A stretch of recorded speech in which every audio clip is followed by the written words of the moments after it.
ਬਹੁਤ-ਬਹੁਤ ਸਵਾਗਤ ਹੈ ਜੀ ਤੁਹਾਡਾ ਅੱਜ ਦੀ ਇਸ ਵੀਡੀਓ ਦੇ ਵਿੱਚ। ਹਾਂਜੀ, ਕਿਵੇਂ ਹੋ ਤੁਸੀਂ ਸਾਰੇ? ਮੈਂ ਉਮੀਦ ਕਰਦੀ ਹਾਂ ਤੁਸੀਂ ਸਾਰੇ ਠੀਕ ਹੋਵੋਗੇ। ਆਪਾਂ ਹਾਜ਼ਰ ਹਾਂ ਜੀ ਜਿਓਗ੍ਰਾਫੀ ਦੀ ਨਵੀਂ ਕਲਾਸ ਲੈ ਕੇ, ਜਿਸ ਦੇ ਵਿੱਚ ਆਪਾਂ ਚੈਪਟਰ ਕਰਨ ਵਾਲੇ ਹਾਂ ਜੀ ਭੂਮੀ ਦੀ ਵਰਤੋਂ ਅਤੇ ਖੇਤੀਬਾੜੀ।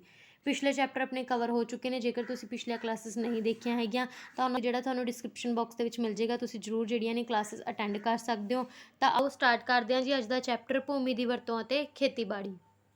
ਤਾਂ ਸਭ ਤੋਂ ਪਹਿਲਾਂ ਦੱਸਿਆ ਗਿਆ ਕਿ ਦੇਸ਼ ਦਾ ਕੁੱਲ ਖੇਤਰਫਲ ਜਿਹੜਾ ਲਗਭਗ 32.8 ਕਰੋੜ ਹੈਕਟੇਅਰ ਹੈ। ਠੀਕ ਹੈ, ਦੇਸ਼ ਦੀ ਗੱਲ ਕੀਤੀ ਜਾ ਰਹੀ ਹੈ ਤਾਂ 8 ਕਰੋੜ ਹੈਕਟੇਅਰ ਜਿਹੜਾ ਆਪਣਾ ਕੁੱਲ ਖੇਤਰਫਲ ਹੈ ਦੇਸ਼ ਦਾ।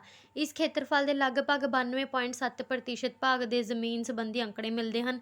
ਭਾਰਤ ਦੁਨੀਆ ਦੇ ਉਹਨਾਂ ਗਿਣੇ ਚੁਣੇ ਦੇਸ਼ਾਂ ਦੇ ਵਿੱਚੋਂ ਇੱਕ ਹੈ ਜਿੱਥੇ ਨਦੀਆਂ ਦੇ ਸਮਤਲ ਮੈਦਾਨਾਂ 'ਤੇ ਹਜ਼ਾਰਾਂ ਸਾਲਾਂ ਤੋਂ ਜਿਹੜੀ ਹੈ ਖੇਤੀ ਕੀਤੀ ਜਾ ਰਹੀ ਹੈ। ਕਲੀਅਰ। ਨਵੇਂ ਅੰਕੜਿਆਂ ਦੇ ਅਨੁਸਾਰ ਗੱਲ ਕਰੀਏ ਤਾਂ ਸਾਲ 2019 ਦੇ ਵਿੱਚ ਦੇਸ਼ ਦੇ ਵਿੱਚ ਕੁੱਲ ਸ਼ੁੱਧ ਬੀਜਿਆ ਗਿਆ ਖੇਤਰਫਲ ਹੈਗਾ ਸੀ ਜੀ 14.16 ਕਰੋੜ ਹੈਕਟੇਅਰ। ਇਸ ਤੋਂ ਪੁਰਾਂ ਦੇ ਵਿੱਚ ਜੇਕਰ ਗੱਲ ਕਰੀਏ ਤਾਂ 2 ਕਰੋੜ ਹੈਕਟੇਅਰ ਤੋਂ ਵੱਧ ਜ਼ਮੀਨ ਨੂੰ ਹੁਣ ਜਿਹੜਾ ਖੇਤੀਯੋਗ ਬਣਾਇਆ ਗਿਆ ਹੈ। ਠੀਕ ਹੈ, ਪਿਛਲੇ ਕੁਝ ਦਹਾਕਿਆਂ ਤੋਂ ਇਸ ਤਰ੍ਹਾਂ ਕੁੱਲ ਖੇਤਰਫਲ ਦਾ ਅੱਧੇ ਤੋਂ ਵੱਧ ਭਾਗ ਜਿਹੜਾ ਖੇਤੀ ਲਈ ਮਿਲ ਜਾਂਦਾ ਹੈ। ਸੰਸਾਰ ਟੇਬਲ ਦਿੱਤਾ ਗਿਆ, ਇਸ ਦੇ ਵਿੱਚ ਤੁਸੀਂ ਭਾਰਤ ਦਾ ਕੀ ਯਾਦ ਰੱਖਣਾ ਹੈ। ਭਾਰਤ ਦਾ ਖੇਤੀ ਖੇਤਰ ਕਿੰਨਾ ਹੈ? 51%। ਚਰਾਗਾਹ ਭੂਮੀ ਕਿੰਨੀ ਹੈ? 4%। ਵਣ ਭੂਮੀ ਕਿੰਨੀ ਹੈ? 22% ਤੇ 23% ਕੀ ਹੈ? ਬੰਜਰ ਭੂਮੀ। ਠੀਕ ਹੈ, ਇਹ ਯਾਦ ਰੱਖਿਓ। ਇਹ ਜਿਹੜਾ ਡਾਟਾ ਹੈ ਇਹ ਸਿਰਫ ਔਰ ਸਿਰਫ ਤੁਸੀਂ ਇੰਡੀਆ ਦਾ ਯਾਦ ਕਰ ਲੈਣਾ ਹੈ। ਠੀਕ ਹੈ, ਉਸ ਤੋਂ ਇੰਪੋਰਟੈਂਟ ਅੰਕੜੇ ਦਿੱਤੇ ਗਏ ਨੇ ਜਿਸ ਦੇ ਵਿੱਚ ਕਿ ਤੁਸੀਂ ਦੇਖ ਸਕਦੇ ਹੋ ਕਿ ਭਾਰਤ ਦਾ ਜਿਹੜਾ ਜੰਗਲਾਂ ਦੇ ਹੇਠ ਭੂਮੀ ਆ ਉਹ ਕਿੰਨੀ ਹੈ? 21.67%। ਠੀਕ ਹੈ, ਲਗਭਗ 22% ਕਹਿ ਲਓ ਜਾਂ ਫਿਰ 21.67% ਜਿਹੜੀ ਹੈ ਭੂਮੀ ਜੰਗਲਾਂ ਦੇ ਹੇਠ ਹੈ ਭਾਰਤ ਦੀ। ਠੀਕ ਹੈ ਜੀ। ਪ੍ਰਤੀਸ਼ਤ ਖੇਤਰਫਲ ਵਾਲੇ ਦਰਖਤਾਂ ਦੇ ਅਧੀਨ ਹਨ। 3.6% ਜਿਹੜੀ ਜ਼ਮੀਨ ਆ ਉਹ ਸੰਨਵੀਂ ਜ਼ਮੀਨ ਹੈ। ਸੰਨਵੀਂ ਜ਼ਮੀਨ ਕਿਹੜੀ ਹੁੰਦੀ ਹੈ? ਸੰਨਵੀਂ ਜ਼ਮੀਨ ਵਿੱਚ ਹਰ ਸਾਲ ਜਿਹੜੀਆਂ ਫਸਲਾਂ ਨਹੀਂ ਪੈਦਾ ਕੀਤੀਆਂ ਜਾਂਦੀਆਂ, ਬਲਕਿ 2 ਜਾਂ 3 ਸਾਲਾਂ ਦੇ ਵਿੱਚ ਕੇਵਲ ਇੱਕ ਹੀ ਫਸਲ ਲਗਾਈ ਜਾਂਦੀ ਹੈ। ਇਸ ਵਿੱਚ ਕੁਝ ਜ਼ਮੀਨ ਅਜਿਹੀ ਵੀ ਹੁੰਦੀ ਹੈ ਜੋ ਕੇਵਲ 1 ਸਾਲ ਤੱਕ ਖਾਲੀ ਛੱਡ ਦਿੱਤੀ ਜਾਂਦੀ ਹੈ, ਜਿਸ ਨੂੰ ਕਿ ਆਪਾਂ ਚਾਲੂ ਸੰਨਵੀਂ ਜ਼ਮੀਨ ਕਹਾਂਗੇ। ਕਲੀਅਰ ਜੀ। ਉਸ ਤੋਂ ਬਾਅਦ ਆਪਾਂ ਨੂੰ ਕੁਛ ਇਹ ਟੇਬਲ ਦਿੱਤਾ ਗਿਆ ਹੈ। 1 ਤੋਂ ਵੱਧ ਸਾਲਾਂ ਤੱਕ ਖਾਲੀ ਪਈ ਜ਼ਮੀਨ ਨੂੰ ਪੁਰਾਣੀ ਸੰਨਵੀਂ ਜ਼ਮੀਨ ਕਹਾਂਗੇ। ਠੀਕ ਹੈ, ਸੰਨਵੀਂ ਜ਼ਮੀਨ ਕੀ ਹੁੰਦੀ ਹੈ, ਨਵੀਂ ਕੀ ਹੁੰਦੀ ਹੈ ਤੇ ਪੁਰਾਣੀ ਕੀ ਹੁੰਦੀ ਹੈ, ਇਹ ਤੁਹਾਨੂੰ ਪਤਾ ਹੋਣਾ ਚਾਹੀਦਾ ਹੈ। ਇਸ ਪ੍ਰਕਾਰ ਲਗਭਗ 51% ਭਾਗ ਤੇ ਹੀ ਖੇਤੀ ਕੀਤੀ ਜਾਂਦੀ ਹੈ। ਕੁਐਸਚਨ ਆ ਸਕਦਾ ਹੈ ਕਿ ਕਿੰਨੇ ਭਾਗ ਤੇ ਖੇਤੀ ਕੀਤੀ ਜਾਂਦੀ ਹੈ, ਤਾਂ ਇਹ ਕੀਤੀ ਜਾਂਦੀ ਹੈ ਜੀ 51% ਤੇ। ਠੀਕ ਹੈ ਜੀ। ਪਿਛਲੇ ਕਈ ਦਹਾਕਿਆਂ ਵਿੱਚ ਖੇਤੀ ਦੇ ਯੋਗ ਬੰਜਰ ਭੂਮੀ ਦਾ ਖੇਤਰਫਲ 5 ਤੋਂ 6% ਦੇ ਵਿਚਾਲੇ ਚੱਲਦਾ ਆ ਰਿਹਾ ਹੈ, ਪਰੰਤੂ ਚਰਾਗਾਹਾਂ ਹੇਠ ਜਿਹੜੀ ਜ਼ਮੀਨ ਆ ਉਹ ਘਟ ਰਹੀ ਹੈ। ਟੇਬਲ ਦੇ ਥਰੂ ਆਪਾਂ ਨੂੰ ਜਿਹੜਾ ਇੱਕ ਐਕੂਰੇਟ ਡਾਟਾ ਦੱਸਿਆ ਗਿਆ ਭਾਰਤ ਤੇ ਪੰਜਾਬ ਦੀ, ਜੇਕਰ ਆਪਾਂ ਤੁਲਨਾ ਕਰੀਏ ਤਾਂ ਆਪਾਂ ਨੂੰ ਪਰਸੈਂਟ ਦੇ ਅਕੋਰਡਿੰਗ ਜਿਹੜਾ ਸੈਕਸ਼ਨ ਵਾਈਜ਼ ਜਿਹੜਾ ਦੱਸਿਆ ਗਿਆ ਇਸ ਦੇ ਵਿੱਚ।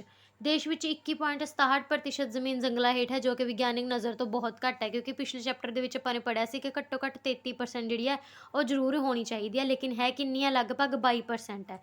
ਠੀਕ ਹੈ, ਤਾਂ ਕਾਫੀ ਜ਼ਿਆਦਾ ਜਿਹੜੀ ਹੈ ਇਹ ਘੱਟ ਹੈ। ਉਸ ਤੋਂ ਬਾਅਦ ਜੇ ਆਪਾਂ ਗੱਲ ਕਰੀਏ ਅੱਗੇ, ਭਾਰਤ ਵਿੱਚ ਲਗਭਗ 2 ਕਰੋੜ ਹੈਕਟੇਅਰ ਜ਼ਮੀਨ ਅਜਿਹੀ ਹੈ ਜਿਸ ਦਾ ਜਿਹੜਾ ਪ੍ਰਯੋਗ ਨਹੀਂ ਹੋ ਰਿਹਾ। ਇਸ ਜ਼ਮੀਨ ਨੂੰ ਬੰਜਰ ਜ਼ਮੀਨ ਕਿਹਾ ਜਾਂਦਾ ਹੈ। ਇਸ ਵਿੱਚ ਖੁਸ਼ਕ ਚਟਾਨੀ, ਰੇਤਲੇ ਮਾਰੂਥਲ ਸ਼ਾਮਲ ਹੁੰਦੇ ਨੇ। ਉੱਚੇ ਪਰਬਤ ਅਤੇ ਬੇਕਾਰ ਭੂਮੀ ਵੀ ਇਸੇ ਵਰਗ ਦੇ ਅਧੀਨ ਆਉਂਦੀ ਹੈ।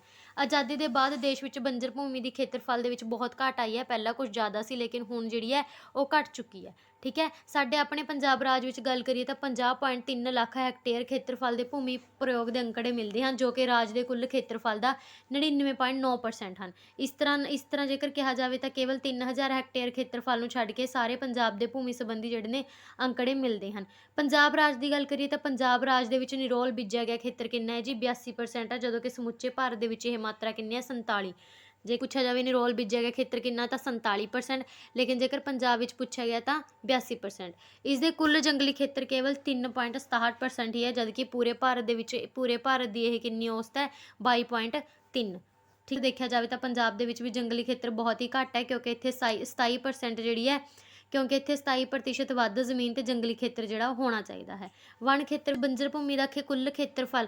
ਪੰਜਾਬ ਵਿੱਚ ਬੰਜਰ ਭੂਮੀ ਦਾ ਖੇਤਰਫਲ ਕੁੱਲ ਭੂਮੀ ਉਪਯੋਗ ਦਾ 1.5% ਹੈ, ਜਦੋਂ ਕਿ ਪੂਰੇ ਦੇਸ਼ ਦੇ ਲਈ ਇਹ ਔਸਤ ਲਗਭਗ 6.4% ਹੈ। ਇਸੇ ਤਰ੍ਹਾਂ ਰਾਜ ਵਿੱਚ ਖੇਤੀਯੋਗ ਬੰਜਰ ਜ਼ਮੀਨ ਦੀ ਜੇਕਰ ਗੱਲ ਕਰੀਏ ਤਾਂ ਉਹ ਵੀ ਕੇਵਲ ਅੱਧਾ ਪ੍ਰਤੀਸ਼ਤ ਹੈ, ਜਦੋਂ ਕਿ ਦੇਸ਼ ਦੇ ਲਈ ਇਹ ਔਸਤ 4.7% ਹੈ। ਦੇਖੋ, ਇਸ ਦੇ ਵਿੱਚ ਕੁਝ ਸਮਝਣ ਵਾਲਾ ਨਹੀਂ ਹੈਗਾ, ਡਾਟਾ ਹੈ, ਯਾਦ ਕਰਨਾ ਪਏਗਾ ਕਿ 22% ਭਾਰਤ ਦੇ ਵਿੱਚ ਜੰਗਲ ਨੇ, ਤਾਂ ਉਸਨੂੰ ਆਪਾਂ ਨੂੰ 22% ਹੀ ਯਾਦ ਕਰਨਾ ਪਏਗਾ। ਠੀਕ ਹੈ, ਇਸ ਦੇ ਵਿੱਚ ਸਮਝਣ ਵਾਲਾ ਕੁਛ ਨਹੀਂ ਹੈਗਾ।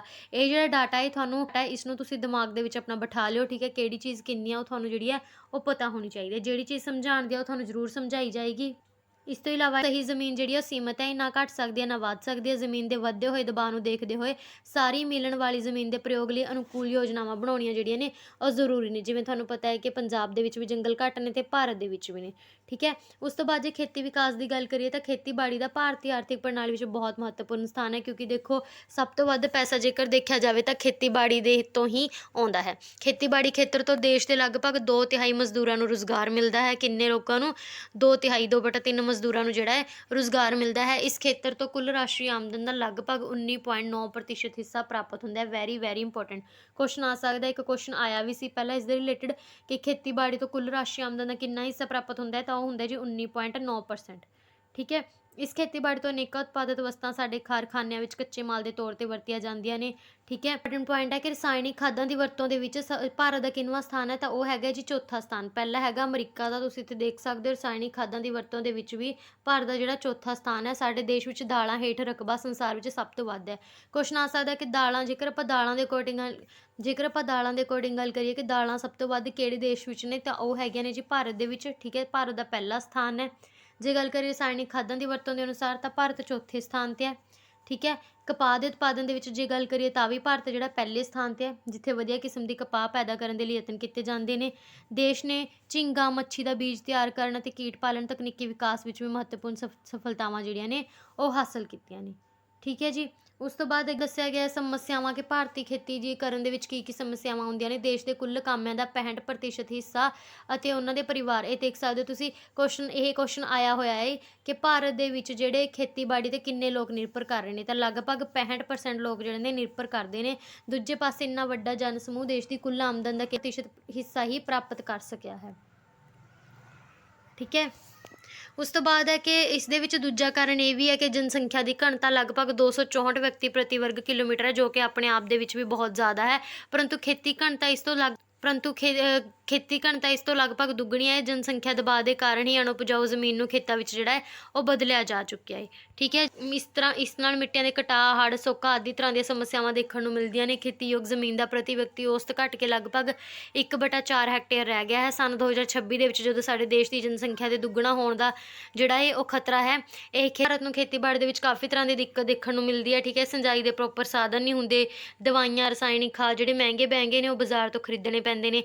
ਇਸ ਕਰਕੇ ਜਿਹੜੀ ਬੱਚਤ ਹੈ ਬਹੁਤ ਘੱਟ ਹੁੰਦੀ ਹੈ ਕਿਸਾਨਾਂ ਨੂੰ। ਇਹਨਾਂ ਕਾਰਨਾਂ ਕਰਕੇ ਹੀ ਭਾਰਤ ਨੂੰ ਗੁਜ਼ਾਰਾ ਖੇਤੀ ਦਾ ਦਰਜਾ ਜਿਹੜਾ ਦਿੱਤਾ ਗਿਆ। ਕੁਐਸਚਨ ਆ ਸਕਦਾ ਕਿ ਭਾਰਤੀ ਖੇਤੀ ਕਿਸ ਤਰ੍ਹਾਂ ਦੀ ਖੇਤੀ ਹੈ, ਤਾਂ ਉਹ ਹੈਗੀ ਜੀ ਗੁਜ਼ਾਰਾ ਖੇਤੀ। ਠੀਕ ਹੈ। ਕੀ ਕਾਰਨ ਹੈ? ਖੇਤ ਉਤਪਾਦਕਤਾ ਨੂੰ ਲੈ ਕੇ ਇੱਕ ਨਵੀਂ ਸਮੱਸਿਆ ਵੀ ਦੇਖਣ ਨੂੰ ਮਿਲ ਰਹੀ ਹੈ। ਹਰੀ ਕ੍ਰਾਂਤੀ ਤੋਂ ਬਾਅਦ ਜਿੱਥੇ ਇੱਕ ਪਾਸੇ ਹਰੀ ਕ੍ਰਾਂਤੀ ਤੁਹਾਨੂੰ ਪਤਾ ਹੋਊਗਾ ਉਹ ਕ੍ਰਾਂਤੀ ਜਿਸ ਨੇ ਜਿਹੜੇ ਹੈ ਫਸਲਾਂ ਦੇ ਵਾਧੇ ਦੇ ਵਿੱਚ ਬਹੁਤ ਜ਼ਿਆਦਾ ਯੋਗਦਾਨ ਪਾਇਆ। ਠੀਕ ਹੈ। ਇੱਕ ਪਾਸੇ ਹਰੀ ਕ੍ਰਾਂਤੀ ਵਾਲੇ ਖੇਤਰ ਜਿਵੇਂ ਕਿ ਪੰਜਾਬ, ਹਰਿਆਣਾ, ਉੱਤਰਾਂਚਲ, ਇਹਨਾਂ ਦੇ ਵਿੱਚ ਬਹੁਤ ਜ਼ਿਆਦਾ ਵਾਧਾ ਹੋਇਆ ਉਤਪਾਦਨ ਦੇ ਵਿੱਚ, ਖੇਤੀ ਉਤਪਾਦਨ ਦੇ ਵਿੱਚ। ਪਰ ਦੂਜੇ ਪਾਸੇ ਆਮ ਤੌਰ 'ਤੇ ਚੌਲ ਪੈਦਾ ਕਰਨ ਵਾਲੇ ਪੂਰਬੀ ਭਾਰਤ ਦੇ ਪੱਛਮੀ ਬੰਗਾਲ, ਉੜੀਸਾ, ਇਸ ਤਰ੍ਹਾਂ ਦੇ ਖੇਤਰਾਂ ਦੇ ਵਿੱਚ ਜਿਹੜਾ ਹੈ ਉਹ ਖੇਤੀ ਉਤਪਾਦਨ ਦੇ ਵਿੱਚ ਘਾਟਾ ਹੋਇਆ ਹੈ। ਇਸ ਨਾਲ ਖੇਤੀ ਵਿਕਾਸ ਦੇ ਖੇਤਰੀ ਅਸੰਤੁਲਨ ਦੇ ਵਿੱਚ ਵਾਧਾ ਹੋਇਆ ਹੈ। ਕਿਸਾਨਾਂ ਨੇ ਉਹਨਾਂ ਫਸਲਾਂ ਦੇ ਚੱਕਰ ਨੂੰ ਅਪਣਾ ਲਿਆ ਹੈ ਜੋ ਉਹਨਾਂ ਲਈ ਬਹੁਤ ਜ਼ਿਆਦਾ ਲਾਭਕਾਰੀ ਹਨ। ਲਗਾਤਾਰ ਖੇਤੀ ਵਿੱਚ ਵਿਸ਼ੇਸ਼ੀਕਰਨ 'ਤੇ ਜ਼ੋਰ ਦਿੱਤਾ ਜਾ ਰਿਹਾ ਹੈ। ਅਜਿਹੇ ਖਾਸ ਕਰਕੇ ਹਰੀ ਕ੍ਰਾਂਤੀ ਦੇ ਖੇਤਰ ਜਿਵੇਂ ਕਿ ਪੰਜਾਬ, ਹਰਿਆਣਾ ਦੇ ਕਿਸਾਨਾਂ ਨੇ ਕਣਕ ਚਾਵਲ ਦਾ, ਪੱਛਮੀ ਉੱਤਰਾਂਚਲ ਦੇ ਕਿਸਾਨਾਂ ਨੇ ਕਣਕ ਗੰਨੇ ਦਾ, ਇਸ ਤਰ੍ਹਾਂ ਦੇ ਫਸਲੀ ਚੱਕਰਾਂ ਨੂੰ ਜਿਹੜਾ ਅਪਣਾ ਲਿਆ। ਇਸ ਨਾਲ ਇੱਕ ਤਾਂ ਬਦਲਵੇਂ ਫਸਲੀ ਚੱਕਰ ਨੂੰ ਨੁਕਸਾਨ ਪਹੁੰਚਿਆ ਤੇ ਦੂਜੇ ਪਾਸੇ ਦਾਲਾਂ ਤੇ ਤੇਲ ਦੇ ਬੀਜ ਵਾਲੀ ਫਸਲਾਂ ਦਾ ਉਤਪਾਦਨ ਜਿਹੜਾ ਹੈ ਉਹ ਕਾਫੀ ਜ਼ਿਆਦਾ ਘਟਿਆ ਹੈ। ਠੀਕ ਹੈ। ਇਸ ਤੋਂ ਇਲਾਵਾ ਇੱਕ ਹੋਰ ਸਮੱਸਿਆ ਦੇਖਣ ਨੂੰ ਮਿਲਦੀ ਹੈ ਜੋ ਹੈਗੀ ਹੈ ਪੂੰਜੀਕਾਰੀ, ਘਟਦੀ ਹੋਈ ਪੂੰਜੀਕਾਰੀ। ਇਸ ਨਾਲ ਇਸ ਨਿਵੇਸ਼ ਦੀ ਮਾਤਰਾ ਸਰਵਜਨਕ ਅਤੇ ਨਿੱਜੀ ਦੋਵੇਂ ਖੇਤਰਾਂ ਵਿੱਚ ਘਟੀ ਹੈ। ਪਿਛਲੇ ਕੁਝ ਸਾਲਾਂ ਤੋਂ ਕਿਸਾਨ ਵੀ ਆਪਣੇ ਖੇਤੀ ਖੇਤਰ ਵਿੱਚ ਕੋਈ ਨਵੀਂ ਪੂੰਜੀ ਨਹੀਂ ਲਗਾ ਰਹੇ ਤੇ ਨਾ ਹੀ ਸਰਕਾਰਾਂ ਨੇ ਇਸ ਖੇਤਰ ਵਿੱਚ ਮੁੱਢਲੀਆਂ ਸਹੂਲਤਾਂ ਨੂੰ ਵਧਾਉਣ ਵੱਲ ਜ਼ਿਆਦਾ ਧਿਆਨ ਦਿੱਤਾ ਹੈ। ਸਾਲ 1980-81 ਵਿੱਚ ਖੇਤੀ ਖੇਤਰ ਵਿੱਚ ਕੁੱਲ ਸਰਕਾਰੀ ਨਿਵੇਸ਼ 1769 ਕਰੋੜ ਰੁਪਏ ਸੀ, ਜੋ ਕਿ 1991-92 ਵਿੱਚ ਘਟ ਕੇ 1002 ਕਰੋੜ ਜਿਹੜਾ ਰੁਪਏ ਹੈ ਉਹ ਰਹਿ ਚੁੱਕਿਆ ਹੈ। ਇਸ ਤੋਂ ਇਲਾਵਾ ਵੀ ਸਰਕਾਰ ਨੇ ਅਲੱਗ-ਅਲੱਗ 5 ਸਾਲਾ ਯੋਜਨਾਵਾਂ ਦੇ ਅਧੀਨ ਭਾਰਤੀ ਖੇਤੀਬਾੜੀ ਨੂੰ ਗੁਜ਼ਾਰਾ ਖੇਤੀ ਤੋਂ ਬਦਲ ਕੇ ਇੱਕ ਆਤਮ ਨਿਰਭਰ ਅਤੇ ਵਿਕਾਸਸ਼ੀਲ ਉਦਯੋਗ ਜਿਹੜਾ ਬਣਾਉਣ ਲਈ ਕਾਫੀ ਜ਼ਿਆਦਾ ਜਿਹੜੇ ਕਦਮ ਨੇ ਉਹ ਉਠਾਏ ਨੇ। ਠੀਕ ਹੈ ਜੀ। ਇਸ ਤੋਂ ਇਲਾਵਾ ਬਹੁਤ ਹੈਗਾ ਕਿ ਖੇਤੀ ਦੇ ਵਿਕਾਸ ਨੂੰ ਵਧਾਉਣ ਲਈ ਹਰੇਕ ਜ਼ਿਲ੍ਹੇ ਵਿੱਚ ਸੇਧ ਬੈਂਕ ਖੋਲ੍ਹੇ ਗਏ ਨੇ, ਜਿਸ ਨੂੰ ਕਿ ਲੀਡ ਬੈਂਕ ਕਹਿੰਦੇ ਨੇ। ਸਹਿਕਾਰੀ ਬੈਂਕ, ਭੂਮੀ ਵਿਕਾਸ ਬੈਂਕ, ਕੌਮੀਕਰਨ ਕੀਤੇ ਬੈਂਕ ਵੀ ਕਿਸਾਨਾਂ ਨੂੰ ਆਸਾਨ ਸ਼ਰਤਾਂ 'ਤੇ ਜਿਹੜੇ ਨੇ ਉਹ ਕਰਜ਼ਾ ਦੇ ਰਹੇ ਨੇ। ਠੀਕ ਹੈ। ਯਾਨੀ ਕਿ ਬਹੁਤ ਸਾਰੀਆਂ ਜਿਹੜੀਆਂ ਕਹਿ ਲਓ ਕਿ ਸੁੱਖ ਸਹੂਲਤਾਂ ਜਿਹੜੀਆਂ ਨੇ ਕਿਸਾਨਾਂ ਦੇ ਲਈ ਪ੍ਰੋਵਾਈਡ ਕਰਾਈਆਂ ਗਈਆਂ ਨੇ। ਠੀਕ ਹੈ। ਕਿਸਾਨਾਂ ਨੂੰ ਰਾਜ ਸਰਕਾਰਾਂ ਰਿਆਇਤੀ ਦਰਾਂ 'ਤੇ ਰਸਾਇਣਿਕ ਖਾਦ, ਬਿਜਲੀ ਪ੍ਰਦਾਨ ਕਰਨ ਦੀ ਕੋਸ਼ਿਸ਼ ਜਿਹੜੀਆਂ ਨੇ ਉਹ ਕਰਦੀਆਂ ਨੇ। ਠੀਕ ਹੈ। ਪਿੰਡ ਅਤੇ ਸ਼ਹਿਰੀ ਉਤਪਾਦਨ ਦੇ ਮੁੱਲਾਂ ਦੇ ਵਿੱਚ ਕਾਫੀ ਅੰਤਰ ਰੱਖਿਆ ਜਾਂਦਾ ਹੈ। ਖੇਤੀ ਸਮਾਜ ਨੂੰ ਇੰਨੀ ਸੁਰੱਖਿਆ ਪ੍ਰਦਾਨ ਨਹੀਂ ਹੈ ਕਿ ਜਿੰਨੀ ਕਿ ਉਦਯੋਗ ਅਤੇ ਸੇਵਾਵਾਂ ਵਿੱਚ ਕੰਮ ਕਰ ਰਹੇ ਸਰਕਾਰ ਕਰਮਚਾਰੀਆਂ ਨੂੰ ਦਿੱਤੀ ਜਾਂਦੀ ਹੈ, ਅਤੇ ਨਾਲ ਹੀ ਉਤਪਾਦਿਤ ਵਸਤਾਂ ਦੀ ਕੀਮਤ ਜਿਹੜੀ ਅਕਸਰ ਬਦਲਦੀ ਰਹਿੰਦੀ ਹੈ। ਠੀਕ ਹੈ ਜੀ। ਉਸ ਤੋਂ ਬਾਅਦ ਹੈਗਾ ਫਸਲੀ ਰੁੱਤਾਂ, ਵੈਰੀ ਇੰਪੋਰਟੈਂਟ। ਫਸਲੀ ਰੁੱਤਾਂ ਦੇ ਵਿੱਚ 3 ਮੁੱਖ ਰੁੱਤਾਂ ਦੇਖਣ ਨੂੰ ਮਿਲਦੀਆਂ ਨੇ। ਪਹਿਲੀਆਂ ਹੈਗੀਆਂ ਨੇ ਜੀ ਰੱਬੀ, ਦੂਜੀ ਹੈਗੀਆਂ ਨੇ ਖਰੀਫ, ਤੀਜੀ ਹੈਗੀਆਂ ਨੇ ਜ਼ੈਦ ਫਸਲਾਂ। ਰੱਬੀ ਫਸਲਾਂ ਨੂੰ ਹਾੜੀ ਫਸਲਾਂ ਵੀ ਕਹਿੰਦੇ ਨੇ, ਖਰੀਫ ਫਸਲਾਂ ਨੂੰ ਸੌਣੀ ਫਸਲਾਂ ਕਹਿੰਦੇ ਨੇ, ਤੇ ਜ਼ੈਦ ਫਸਲਾਂ ਨੂੰ ਜਿਹੜਾ ਹੈ ਉਹ ਜ਼ੈਦ ਫਸਲਾਂ ਕਿਹਾ ਜਾਂਦਾ ਹੈ। ਸਾਲ ਵਿੱਚ 3 ਫਸਲਾਂ ਪੈਦਾ ਹੋਣ ਦਾ ਮੁੱਖ ਕਾਰਨ ਇੱਥੋਂ ਦੀ ਊਸ਼ਣਖੰਡੀ ਜਲਵਾਯੂ ਹੈ। ਭਾਰਤ ਦੇ ਵਿੱਚ ਕਿਹੜੀ ਜਲਵਾਯੂ ਪਾਈ ਜਾਂਦੀ ਹੈ? ਊਸ਼ਣਖੰਡੀ, ਜਿਸ ਕਰਕੇ ਦੇਸ਼ ਦੇ ਜ਼ਿਆਦਾਤਰ ਭਾਗਾਂ ਦੇ ਵਿੱਚ ਪੂਰੇ ਸਾਲ ਵਿੱਚ ਫਸਲ ਪੈਦਾ ਕਰਨਾ ਜਿਹੜਾ ਸੰਭਵ ਹੋ ਸਕਿਆ ਹੈ। ਦੇਸ਼ ਵਿੱਚ ਮੌਨਸੂਨ ਪੌਣਾਂ ਦੀ ਵਾਛੜਾਂ ਦੇ ਨਾਲ ਖੇਤੀ ਦੇ ਕੰਮ ਧੰਦੇ ਸ਼ੁਰੂ ਹੋ ਜਾਂਦੇ ਹਨ। ਕਿਸਾਨ ਖੇਤਾਂ ਦੀ ਵਾਹੀ ਸ਼ੁਰੂ ਕਰ ਦਿੰਦੇ ਨੇ ਅਤੇ ਝੋਨੇ ਦੀ ਪੌਦੇ ਬੀਜ ਕੇ ਵਰਖਾ ਦੀ ਉਡੀਕ ਕਰਨ ਲੱਗ ਜਾਂਦੇ ਨੇ। ਵਰਖਾ ਸ਼ੁਰੂ ਹੁੰਦੇ ਹੀ ਜੂਨ ਅਤੇ ਜੁਲਾਈ ਦੇ ਵਿੱਚ ਉਹ ਆਪਣੀਆਂ ਸਾਉਣੀ ਦੀਆਂ ਫਸਲਾਂ ਬੀਜ ਦਿੰਦੇ ਨੇ। ਕੁਛ ਆ ਸਕਦਾ ਕਿ ਸਾਉਣੀ ਦੀਆਂ ਫਸਲਾਂ ਕਦੋਂ ਬੀਜੀਆਂ ਜਾਂਦੀਆਂ ਨੇ, ਤਾਂ ਇਹ ਬੀਜੀਆਂ ਜਾਂਦੀਆਂ ਨੇ ਜੀ ਜੂਨ ਅਤੇ ਜੁਲਾਈ ਦੇ ਵਿੱਚ, ਠੀਕ ਹੈ, ਜਿਸ ਨੂੰ ਕਿ ਖਰੀਫ ਦੀਆਂ ਫਸਲਾਂ ਕਹਾਂਗੇ ਆਪਾਂ। ਸਿੰਜਾਈ ਵਾਲੇ ਖੇਤਰ ਜਿਵੇਂ ਪੰਜਾਬ ਅਤੇ ਹਰਿਆਣਾ ਵਿੱਚ, ਜਿੱਥੇ ਮੌਨਸੂਨ ਜੁਲਾਈ ਵਿੱਚ ਸ਼ੁਰੂ ਹੋ ਜਾਂਦੀ ਹੈ, ਕਿਸਾਨ ਝੋਨੇ ਦੀ ਪਨੀਰੀ ਨੂੰ ਲਗਾਉਣ ਦਾ ਕੰਮ ਵਰਖਾ ਦੀ ਉਡੀਕ ਤੋਂ ਬਿਨਾਂ ਹੀ ਸਿੰਜਾਈ ਨਾਲ ਹੀ ਕਰ ਲੈਂਦੇ ਨੇ। ਮੌਨਸੂਨ ਵਰਖਾ ਦੀ ਸਮਾਪਤੀ ਤੱਕ ਇਹ ਪੱਕ ਕੇ ਜਿਹੜੇ ਨੇ ਉਹ ਤਿਆਰ ਹੋ ਜਾਂਦੀ ਹੈ। ਚੌਲ, ਜਵਾਰ, ਬਾਜਰਾ, ਮੱਕੀ, ਮੂੰਗਫਲੀ, ਪਟਸਨ, ਕਪਾਹ ਆਦਿ ਜਿਹੜੀਆਂ ਨੇ ਖਰੀਫ ਦੀਆਂ ਮੁੱਖ ਫਸਲਾਂ ਹਨ। ਇਸ ਰੁੱਤ ਵਿੱਚ ਦਾਲਾਂ ਵੀ ਪੈਦਾ ਕੀਤੀਆਂ ਜਾਂਦੀਆਂ ਨੇ। ਕੁਝ ਦਾਲਾਂ ਜਿਵੇਂ ਕਿ ਅਰਹਰ ਦੇ ਪੱਕਣ ਲਈ ਕਾਫੀ ਲੰਬੇ ਸਮੇਂ ਦੀ ਜਿਹੜੀ ਜ਼ਰੂਰਤ ਪੈਂਦੀ ਹੈ। ਕੁਛ ਨਾ ਸਕਦਾ ਕਿ ਉਹ ਕਿਹੜੀ ਫਸਲ ਹੈ ਜਿਸ ਦੇ ਵਿੱਚ ਸਭ ਤੋਂ ਜ਼ਿਆਦਾ ਸਮਾਂ ਲੱਗਦਾ, ਤਾਂ ਉਹ ਹੈਗੀ ਹੈ ਜੀ ਅਰਹਰ, ਠੀਕ ਹੈ। ਇਸ ਤੋਂ ਬਾਅਦ ਗੱਲ ਕਰੀਏ ਜੀ ਹਾੜੀ ਦੀਆਂ ਫਸਲਾਂ ਯਾਨੀ ਕਿ ਰੱਬੀ ਦੀਆਂ ਫਸਲਾਂ। ਇਹਨਾਂ ਦਾ ਮੌਸਮ ਸ਼ੁਰੂ ਹੋ ਜਾਂਦਾ ਹੈ। ਰੱਬੀ ਦੀਆਂ ਫਸਲਾਂ ਮਿੱਟੀ ਦੀ ਨਮੀ 'ਤੇ ਨਿਰਭਰ ਕਰਦੀਆਂ ਨੇ। ਵੈਰੀ ਇੰਪੋਰਟੈਂਟ, ਜ਼ਰੂਰ ਨੋਟ ਕਰ ਲੈਣਾ। ਜੋ ਵੀ ਲਾਈਨਸ ਮੈਂ ਅੰਡਰਲਾਈਨ ਕਰਦੀ ਹਾਂ ਉਹਨੂੰ ਤੁਸੀਂ ਜ਼ਰੂਰ ਕਾਪੀ 'ਤੇ ਨੋਟ ਕਰ ਲਿਆ ਕਰੋ, ਠੀਕ ਹੈ, ਹਾਈਲਾਈਟ ਕਰਕੇ। ਤਾਂ ਰੱਬੀ ਦੀਆਂ ਫਸਲਾਂ ਮਿੱਟੀ ਦੀ ਨਮੀ 'ਤੇ ਨਿਰਭਰ ਕਰਦੀਆਂ ਨੇ। ਇਸ ਰੁੱਤ ਵਿੱਚ ਫਸਲਾਂ ਨਵੰਬਰ ਵਿੱਚ ਬੀਜੀਆਂ ਜਾਂਦੀਆਂ ਨੇ ਅਤੇ ਅਪ੍ਰੈਲ ਮਈ ਦੇ ਵਿੱਚ ਕੱਟ ਲਈਆਂ ਜਾਂਦੀਆਂ ਹਨ। ਪਰੰਤੂ ਸਿੰਜਾਈ ਵਾਲੇ ਕਮਰਸ਼ੀਅਲ ਖੇਤੀ ਖੇਤਰਾਂ ਜਿਵੇਂ ਕਿ ਪੰਜਾਬ, ਹਰਿਆਣਾ, ਉੱਤਰਾਂਚਲ ਅਤੇ ਪੱਛਮੀ ਉੱਤਰ ਪ੍ਰਦੇਸ਼ ਵਿੱਚ ਮਿੱਟੀ ਵਿੱਚ ਨਮੀ ਬਣਾਏ ਰੱਖਣ ਲਈ ਸਿੰਜਾਈ ਦਾ ਜਿਹੜਾ ਸਹਾਰਾ ਲੈਣਾ ਪੈਂਦਾ ਹੈ। ਅੱਜ ਕੱਲ੍ਹ 100 ਦਿਨਾਂ ਦੀ ਘੱਟ ਸਮੇਂ ਵਿੱਚ ਪੱਕ ਕੇ ਤਿਆਰ ਹੋਣ ਵਾਲੀਆਂ ਕਣਕ ਦੀਆਂ ਕਈ ਕਿਸਮਾਂ ਵੀ ਭਾਰਤੀ ਖੇਤੀ ਵਿਗਿਆਨਕਾਂ ਨੇ ਤਿਆਰ ਕਰ ਲਿਆ ਹਨ, ਜਿਸ ਕਰਕੇ ਪੂਰੇ ਦਸੰਬਰ ਤੇ ਅੱਧ ਜਨਵਰੀ ਤੱਕ ਬੀਜੀ ਗਈ ਕਣਕ ਦੀ ਫਸਲ ਵੀ ਜਿਹੜੀ ਹੈ ਉਹ ਅੱਧੀ ਮਈ ਤੱਕ ਪੱਕ ਕੇ ਤਿਆਰ ਹੋ ਜਾਂਦੀ ਹੈ। ਹਾੜੀ ਜਾਂ ਰੱਬੀ ਦੀ ਫਸਲਾਂ ਵਿੱਚ ਕਣਕ ਦੇ ਇਲਾਵਾ ਜੌਂ, ਛੋਲੇ, ਸਰੋਂ, ਤੋਰੀਆਂ ਆਦਿ ਜਿਹੜੀਆਂ ਫਸਲਾਂ ਨੇ ਉਹ ਦੇਖਣ ਨੂੰ ਮਿਲਦੀਆਂ ਨੇ। ਕੁਐਸਚਨ ਆ ਸਕਦਾ ਕਿ ਖਰੀਫ ਦੇ ਵਿੱਚ ਕਿਹੜੀਆਂ ਫਸਲਾਂ ਆਉਂਦੀਆਂ ਨੇ, ਰੱਬੀ ਦੇ ਵਿੱਚ ਕਿਹੜੀਆਂ ਆਉਂਦੀਆਂ ਨੇ, ਠੀਕ ਹੈ। ਜਾਂ ਪੁੱਛਿਆ ਜਾ ਸਕਦਾ ਕਿ ਕਣਕ ਕਿਸ ਤਰ੍ਹਾਂ ਦੀ ਫਸਲ ਹੈ, ਰੱਬੀ ਹੈ ਜਾਂ ਖਰੀਫ ਹੈ, ਤਾਂ ਇਹ ਹੈਗੀ ਜੀ ਹਾੜੀ ਫਸਲ। ਕਣਕ ਕਿਸ ਤਰ੍ਹਾਂ ਦੀ ਫਸਲ ਹੈ, ਹਾੜੀ ਜਾਂ ਰੱਬੀ ਫਸਲ। ਉਸ ਤੋਂ ਬਾਅਦ ਹੈ ਇਹਨਾਂ ਦੇ ਮੁੱਖ ਫਸਲੀ ਰੁੱਤਾਂ ਤੋਂ ਬਿਨਾਂ ਬਰਸਾਤ ਦੇ ਦਿਨਾਂ ਵਿੱਚ ਸਾਗ, ਸਬਜ਼ੀਆਂ, ਖਰਬੂਜਾ, ਤਰਬੂਜ, ਤਰ, ਟਿੰਡਾ, ਕਰੇਲਾ, ਤੋਰੀ ਆਦਿ ਦੀਆਂ ਫਸਲਾਂ ਵੀ ਨਦੀਆਂ ਦੇ ਖੱਡਰ ਖੇਤਰਾਂ ਵਿੱਚ ਕਿਸਾਨ ਪੈਦਾ ਕਰ ਲੈਂਦੇ ਨੇ। ਤਾਂ ਇਹਨਾਂ ਫਸਲਾਂ ਨੂੰ ਕੀ ਕਹਾਂਗੇ? ਇਹਨਾਂ ਨੂੰ ਕਹਾਂਗੇ ਜੀ ਆਪਾਂ ਜ਼ੈਦ ਫਸਲਾਂ, ਠੀਕ ਹੈ। ਕਿਹੜੀਆਂ ਫਸਲਾਂ ਕਹਾਂਗੇ ਜੀ? ਤਾਂ ਇਸ ਨੂੰ ਆਪਾਂ ਕਹਾਂਗੇ ਜ਼ੈਦ ਫਸਲਾਂ। ਅੱਜ ਕੱਲ੍ਹ ਸਿੰਜਾਈ ਵਾਲੇ ਖੇਤਰਾਂ ਵਿੱਚ ਇੱਕ ਛੋਟੇ ਸਮੇਂ ਦੀ ਫਸਲੀ ਰੁੱਤ ਵੀ ਸ਼ੁਰੂ ਹੋਈ ਹੈ, ਜਿਸ ਵਿੱਚ ਤੇਜ਼ੀ ਨਾਲ ਪੱਕਣ ਵਾਲੀਆਂ ਫਸਲਾਂ ਜਿਵੇਂ ਕਿ ਮੂੰਗੀ, ਉੜਦ ਆਦਿ ਜਿਹੜੇ ਨੇ ਉਹ ਬੀਜੇ ਜਾਂਦੇ ਨੇ। ਦਾਲਾਂ ਸਾਡੇ ਭੋਜਨ ਵਿੱਚ ਪ੍ਰੋਟੀਨ ਦਾ ਮੁੱਖ ਸੋਮਾ ਹਨ, ਠੀਕ ਹੈ, ਇਹ ਵੀ ਇੰਪੋਰਟੈਂਟ ਹੈ, ਯਾਦ ਰੱਖਣਾ, ਠੀਕ ਹੈ। ਕੁਐਸਚਨ ਆ ਸਕਦਾ ਜ਼ੈਦ ਫਸਲਾਂ ਕਿਹੜੀਆਂ ਨੇ, ਤਾਂ ਆਪਾਂ ਨੂੰ ਪਤਾ ਹੋਣਾ ਚਾਹੀਦਾ ਕਿ ਬਰਸਾਤ ਦੇ ਦਿਨ ਵਿੱਚ ਜਿਹੜੀਆਂ ਕਿਸਾਨ ਫਸਲਾਂ ਉਗਾਉਂਦੇ ਨੇ ਉਹਨਾਂ ਨੂੰ ਆਪਾਂ ਜ਼ੈਦ ਫਸਲਾਂ ਕਹਾਂਗੇ, ਠੀਕ ਹੈ। ਤੇ ਇਸ ਦੇ ਵਿੱਚ ਤੇਜ਼ੀ ਨਾਲ ਪੱਕਣ ਵਾਲੀਆਂ ਫਸਲਾਂ ਵੀ ਹੁੰਦੀਆਂ ਨੇ, ਜਿਵੇਂ ਕਿ ਮੂੰਗੀ ਹੋ ਗਈ, ਉੜਦ ਹੋ ਗਈ, ਠੀਕ ਹੈ, ਜਲਦੀ ਜਿਹੜੀਆਂ ਨੇ ਉਹ ਪੱਕ ਜਾਂਦੀਆਂ ਨੇ। ਭਾਰਤ ਆਕਾਰ ਦੇ ਪੱਖੋਂ ਇੰਨਾ ਵੱਡਾ ਦੇਸ਼ ਹੈ ਕਿ ਜਿੱਥੇ ਇੱਕ ਭਾਗ ਤੋਂ ਦੂਜੇ ਭਾਗ ਦੇ ਵਿੱਚ ਮੌਸਮ ਦੀ ਬਹੁਤ ਜ਼ਿਆਦਾ ਜਿਹੜੀ ਹੈ ਭਿੰਨਤਾ ਦੇਖਣ ਨੂੰ ਮਿਲਦੀ ਹੈ। ਇਸੀ ਭਿੰਨਤਾ ਦੇ ਕਾਰਨ ਸੰਸਾਰ ਵਿੱਚ ਜਿਹੜੀ ਹੈ ਪੈਦਾ ਹੋਣ ਵਾਲੇ ਲਗਭਗ ਸਾਰੇ ਅਨਾਜ, ਦਾਲਾਂ, ਫੁੱਲ, ਸਬਜ਼ੀਆਂ, ਰੇਸ਼ੇਦਾਰ ਫਸਲਾਂ ਅਤੇ ਪੀਣ ਵਾਲੀਆਂ ਫਸਲਾਂ ਜਿਹੜੀਆਂ ਨੇ ਪੈਦਾ ਕੀਤੀਆਂ ਜਾ ਸਕਦੀਆਂ ਨੇ, ਠੀਕ ਹੈ। ਜਾਂ ਜੀ ਆਪਣੇ ਕੋਲ ਖੁਰਾਕੀ ਜਾਂ ਅਨਾਜੀ ਫਸਲਾਂ, ਠੀਕ ਹੈ, ਜਿਸ ਦੇ ਵਿੱਚ ਸਭ ਤੋਂ ਪਹਿਲਾਂ ਆਉਂਦਾ ਹੈ ਝੋਨਾ, ਜਿਹਨੂੰ ਕਿ ਆਪਾਂ ਚਾਵਲ ਕਹਾਂਗੇ। ਇਹ ਦੇਸ਼ ਤਾਂ ਹੁਣ ਆਪਾਂ ਅੱਗੇ ਪੜ੍ਹਨ ਲੱਗੇ ਹਾਂ ਜੀ ਖੁਰਾਕੀ ਜਾਂ ਅਨਾਜ ਫਸਲਾਂ। ਸਭ ਤੋਂ ਪਹਿਲਾਂ ਹੈਗੀ ਹੈ ਝੋਨਾ ਜਾਂ ਚਾਵਲ। ਇਹ ਦੇਸ਼ ਦੀ ਸਭ ਤੋਂ ਮਹੱਤਵਪੂਰਨ ਖੁਰਾਕੀ ਜਾਂ ਅਨਾਜ ਫਸਲ ਹੈ। ਭਾਰਤ ਦਾ ਝੋਨਾ ਉਤਪਾਦਨ ਵਿੱਚ ਦੂਜੇ ਨੰਬਰ 'ਤੇ ਹੈ, ਠੀਕ ਹੈ। ਭਾਰਤ 'ਤੇ ਜਿਹੜਾ ਚੌਲਾਂ ਦਾ ਉਤਪਾਦਨ ਹੈ ਉਹ ਕਿੰਨਵੇਂ ਨੰਬਰ 'ਤੇ ਹੈ? ਸੈਕਿੰਡ ਨੰਬਰ 'ਤੇ ਹੈ। ਪਹਿਲੇ ਨੰਬਰ 'ਤੇ ਹੈਗਾ ਚਾਈਨਾ, ਠੀਕ ਹੈ। ਜੇ ਆਪਾਂ ਗੱਲ ਕਰੀਏ ਚਾਵਲ ਦੀ ਪੈਦਾਵਾਰ ਦੀ, ਤਾਂ ਭਾਰਤ ਦੇ ਵਿੱਚ ਜਿਹੜਾ ਭਾਰਤ ਹੈ ਉਹ ਦੂਜੇ ਨੰਬਰ 'ਤੇ ਹੈ, ਚੀਨ ਪਹਿਲੇ ਨੰਬਰ 'ਤੇ ਹੈ। ਸਾਲ 1997-98 ਦੇ ਵਿੱਚ ਲਗਭਗ 12.27 ਕਰੋੜ ਹੈਕਟੇਅਰ ਜ਼ਮੀਨ 'ਤੇ ਜਿਹੜੀਆਂ ਨੇ ਉਹ ਖੁਰਾਕੀ ਫਸਲਾਂ ਬੀਜੀਆਂ ਗਈਆਂ ਸੀ। ਜੇ ਆਪਾਂ ਅੱਗੇ ਗੱਲ ਕਰੀਏ ਤਾਂ ਦੇਸ਼ ਦੇ ਜ਼ਿਆਦਾਤਰ ਰਾਜਾਂ ਵਿੱਚ ਚੌਲ ਹੀ ਮੁੱਖ ਖੁਰਾਕੀ ਅੰਨ ਹੈ। ਦੇਸ਼ ਵਿੱਚ ਜਿੱਥੇ ਕਿਤੇ ਵੀ 100 ਸੈਂਟੀਮੀਟਰ ਤੋਂ ਵੱਧ ਵਰਖਾ ਹੈ, ਉੱਥੋਂ ਦੇ ਲੋਕਾਂ ਦਾ ਮੁੱਖ ਭੋਜਨ ਜਿਹੜਾ ਚੌਲ ਹੈ। ਇਸ 100 ਸੈਂਟੀਮੀਟਰ ਦੀ ਸਮਵਰਖਾ ਰੇਖਾ ਦੇਸ਼ ਵਿੱਚ ਮੁੱਖ ਚੌਲ ਖੇਤਰ ਦੀ ਜਿਹੜੀ ਹੈ ਸੀਮਾ ਬਣਾਉਂਦੀ ਹੈ। ਇਸ ਦੇ ਅਧੀਨ ਦੇਸ਼ ਦੇ ਪੂਰਬੀ, ਪੱਛਮੀ, ਤੱਟੀ ਮੈਦਾਨ, ਦਲਟਾਈ ਖੇਤਰ, ਇਸ ਤਰ੍ਹਾਂ ਦੇ ਏਰੀਆਜ਼ ਜਿਹੜੇ ਨੇ ਉਹ ਦੇਖਣ ਨੂੰ ਮਿਲਦੇ ਨੇ। ਅਸਲ ਵਿੱਚ ਝੋਨਾ ਇੱਕ ਊਸ਼ਣਖੰਡ ਦਾ ਪੌਦਾ ਹੈ। ਕਿਹੜਾ ਹੈ ਜੀ? ਊਸ਼ਣਖੰਡ ਦਾ। ਇਸ ਲਈ ਗਰਮ ਅਤੇ ਸਿੱਲੇ ਜਲਵਾਯੂ ਵਿੱਚ ਪੂਰੀ ਤਰ੍ਹਾਂ ਵੱਧਦਾ ਫੁੱਲਦਾ ਹੈ। ਇਸ ਕਰਕੇ ਇਸ ਨੂੰ ਖਾਸ ਤੌਰ 'ਤੇ ਖਰੀਫ ਜਾਂ ਸੌਣੀ ਰੁੱਤ ਦੇ ਵਿੱਚ ਪੈਦਾ ਕੀਤਾ ਜਾਂਦਾ ਹੈ। ਚੌਲ ਨੂੰ 250 ਸੈਲਸੀਅਸ ਤੋਂ ਵੱਧ ਤਾਪਮਾਨ ਅਤੇ 100 ਸੈਂਟੀਮੀਟਰ ਤੋਂ ਵੱਧ ਵਰਖਾ ਦੀ ਜ਼ਰੂਰਤ ਹੁੰਦੀ ਹੈ। ਇਸ ਤੋਂ ਘੱਟ ਵਰਖਾ ਵਾਲੇ ਖੇਤਰ ਜਿਵੇਂ ਕਿ ਉੱਤਰਾਂਚਲ, ਪੱਛਮੀ ਉੱਤਰ ਪ੍ਰਦੇਸ਼ ਦੇ ਮੈਦਾਨ, ਇਹਨਾਂ ਦੇ ਵਿੱਚ ਵੀ ਜਿਹੜੀ ਹੈ ਉਹ ਚੌਲ ਜਾਂ ਜਿਹੜੇ ਨੇ ਚਾਵਲ ਨੇ ਉਹ ਪੈਦਾ ਕੀਤੇ ਜਾਂਦੇ ਨੇ।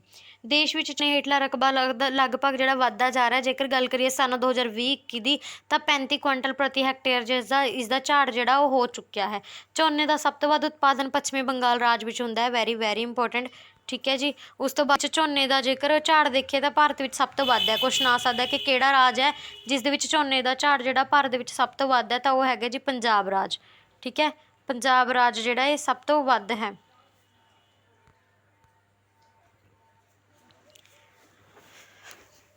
ਇੱਥੇ ਇੱਕ ਗੱਲ ਧਿਆਨ ਦੇਣਾ ਕਿ ਇਸ ਦੇ ਵਿੱਚ ਦੇਖੋ ਕੀ ਦੱਸਿਆ, ਝੋਨੇ ਦਾ ਸਭ ਤੋਂ ਵੱਧ ਉਤਪਾਦਨ ਕਿਹੜੇ ਰਾਜ ਵਿੱਚ ਹੁੰਦਾ ਹੈ? ਪੱਛਮੀ ਬੰਗਾਲ ਰਾਜ ਵਿੱਚ। ਕੀ ਪੁੱਛਿਆ? ਉਤਪਾਦਨ।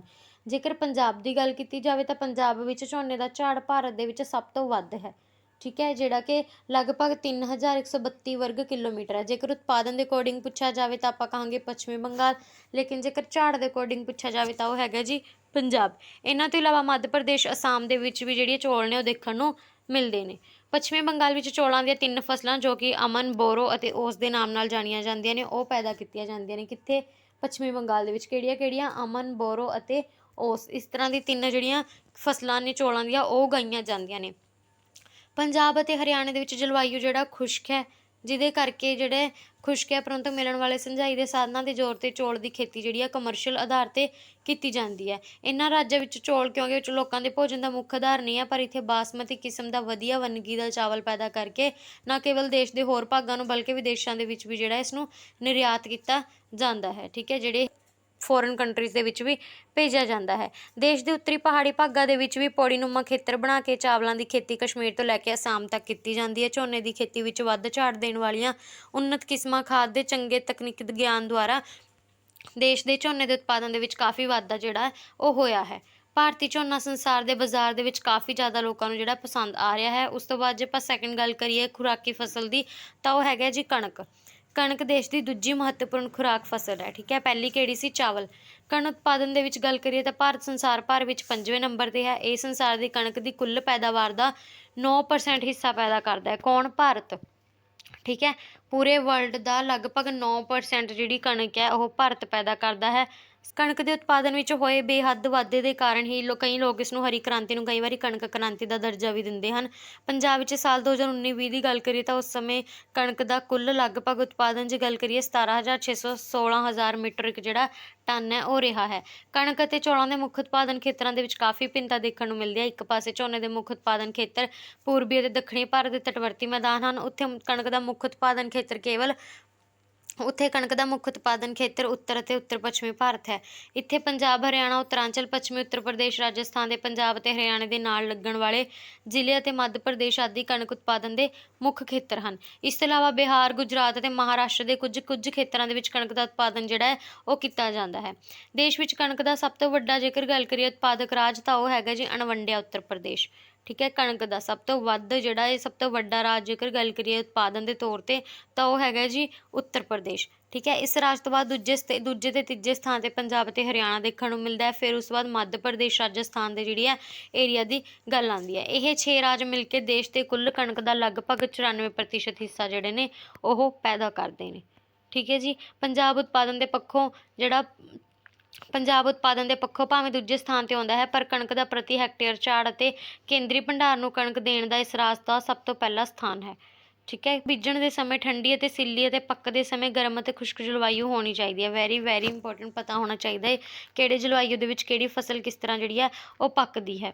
50 ਸੈਂਟੀਮੀਟਰ ਤੋਂ ਲੈ ਕੇ 75 ਸੈਂਟੀਮੀਟਰ ਤੱਕ ਵਰਖਾ ਇਸ ਦੇ ਅਨੁਕੂਲ ਹੁੰਦੀ ਹੈ। ਇਸ ਲਈ ਰੱਬੀ ਦੀ ਰੁੱਤ ਜਿਹੜੀ ਹੈ ਕਣਕ ਦੀ ਫਸਲ ਲਈ ਬਹੁਤ ਹੀ ਜ਼ਿਆਦਾ ਉੱਤਮ ਹੈ।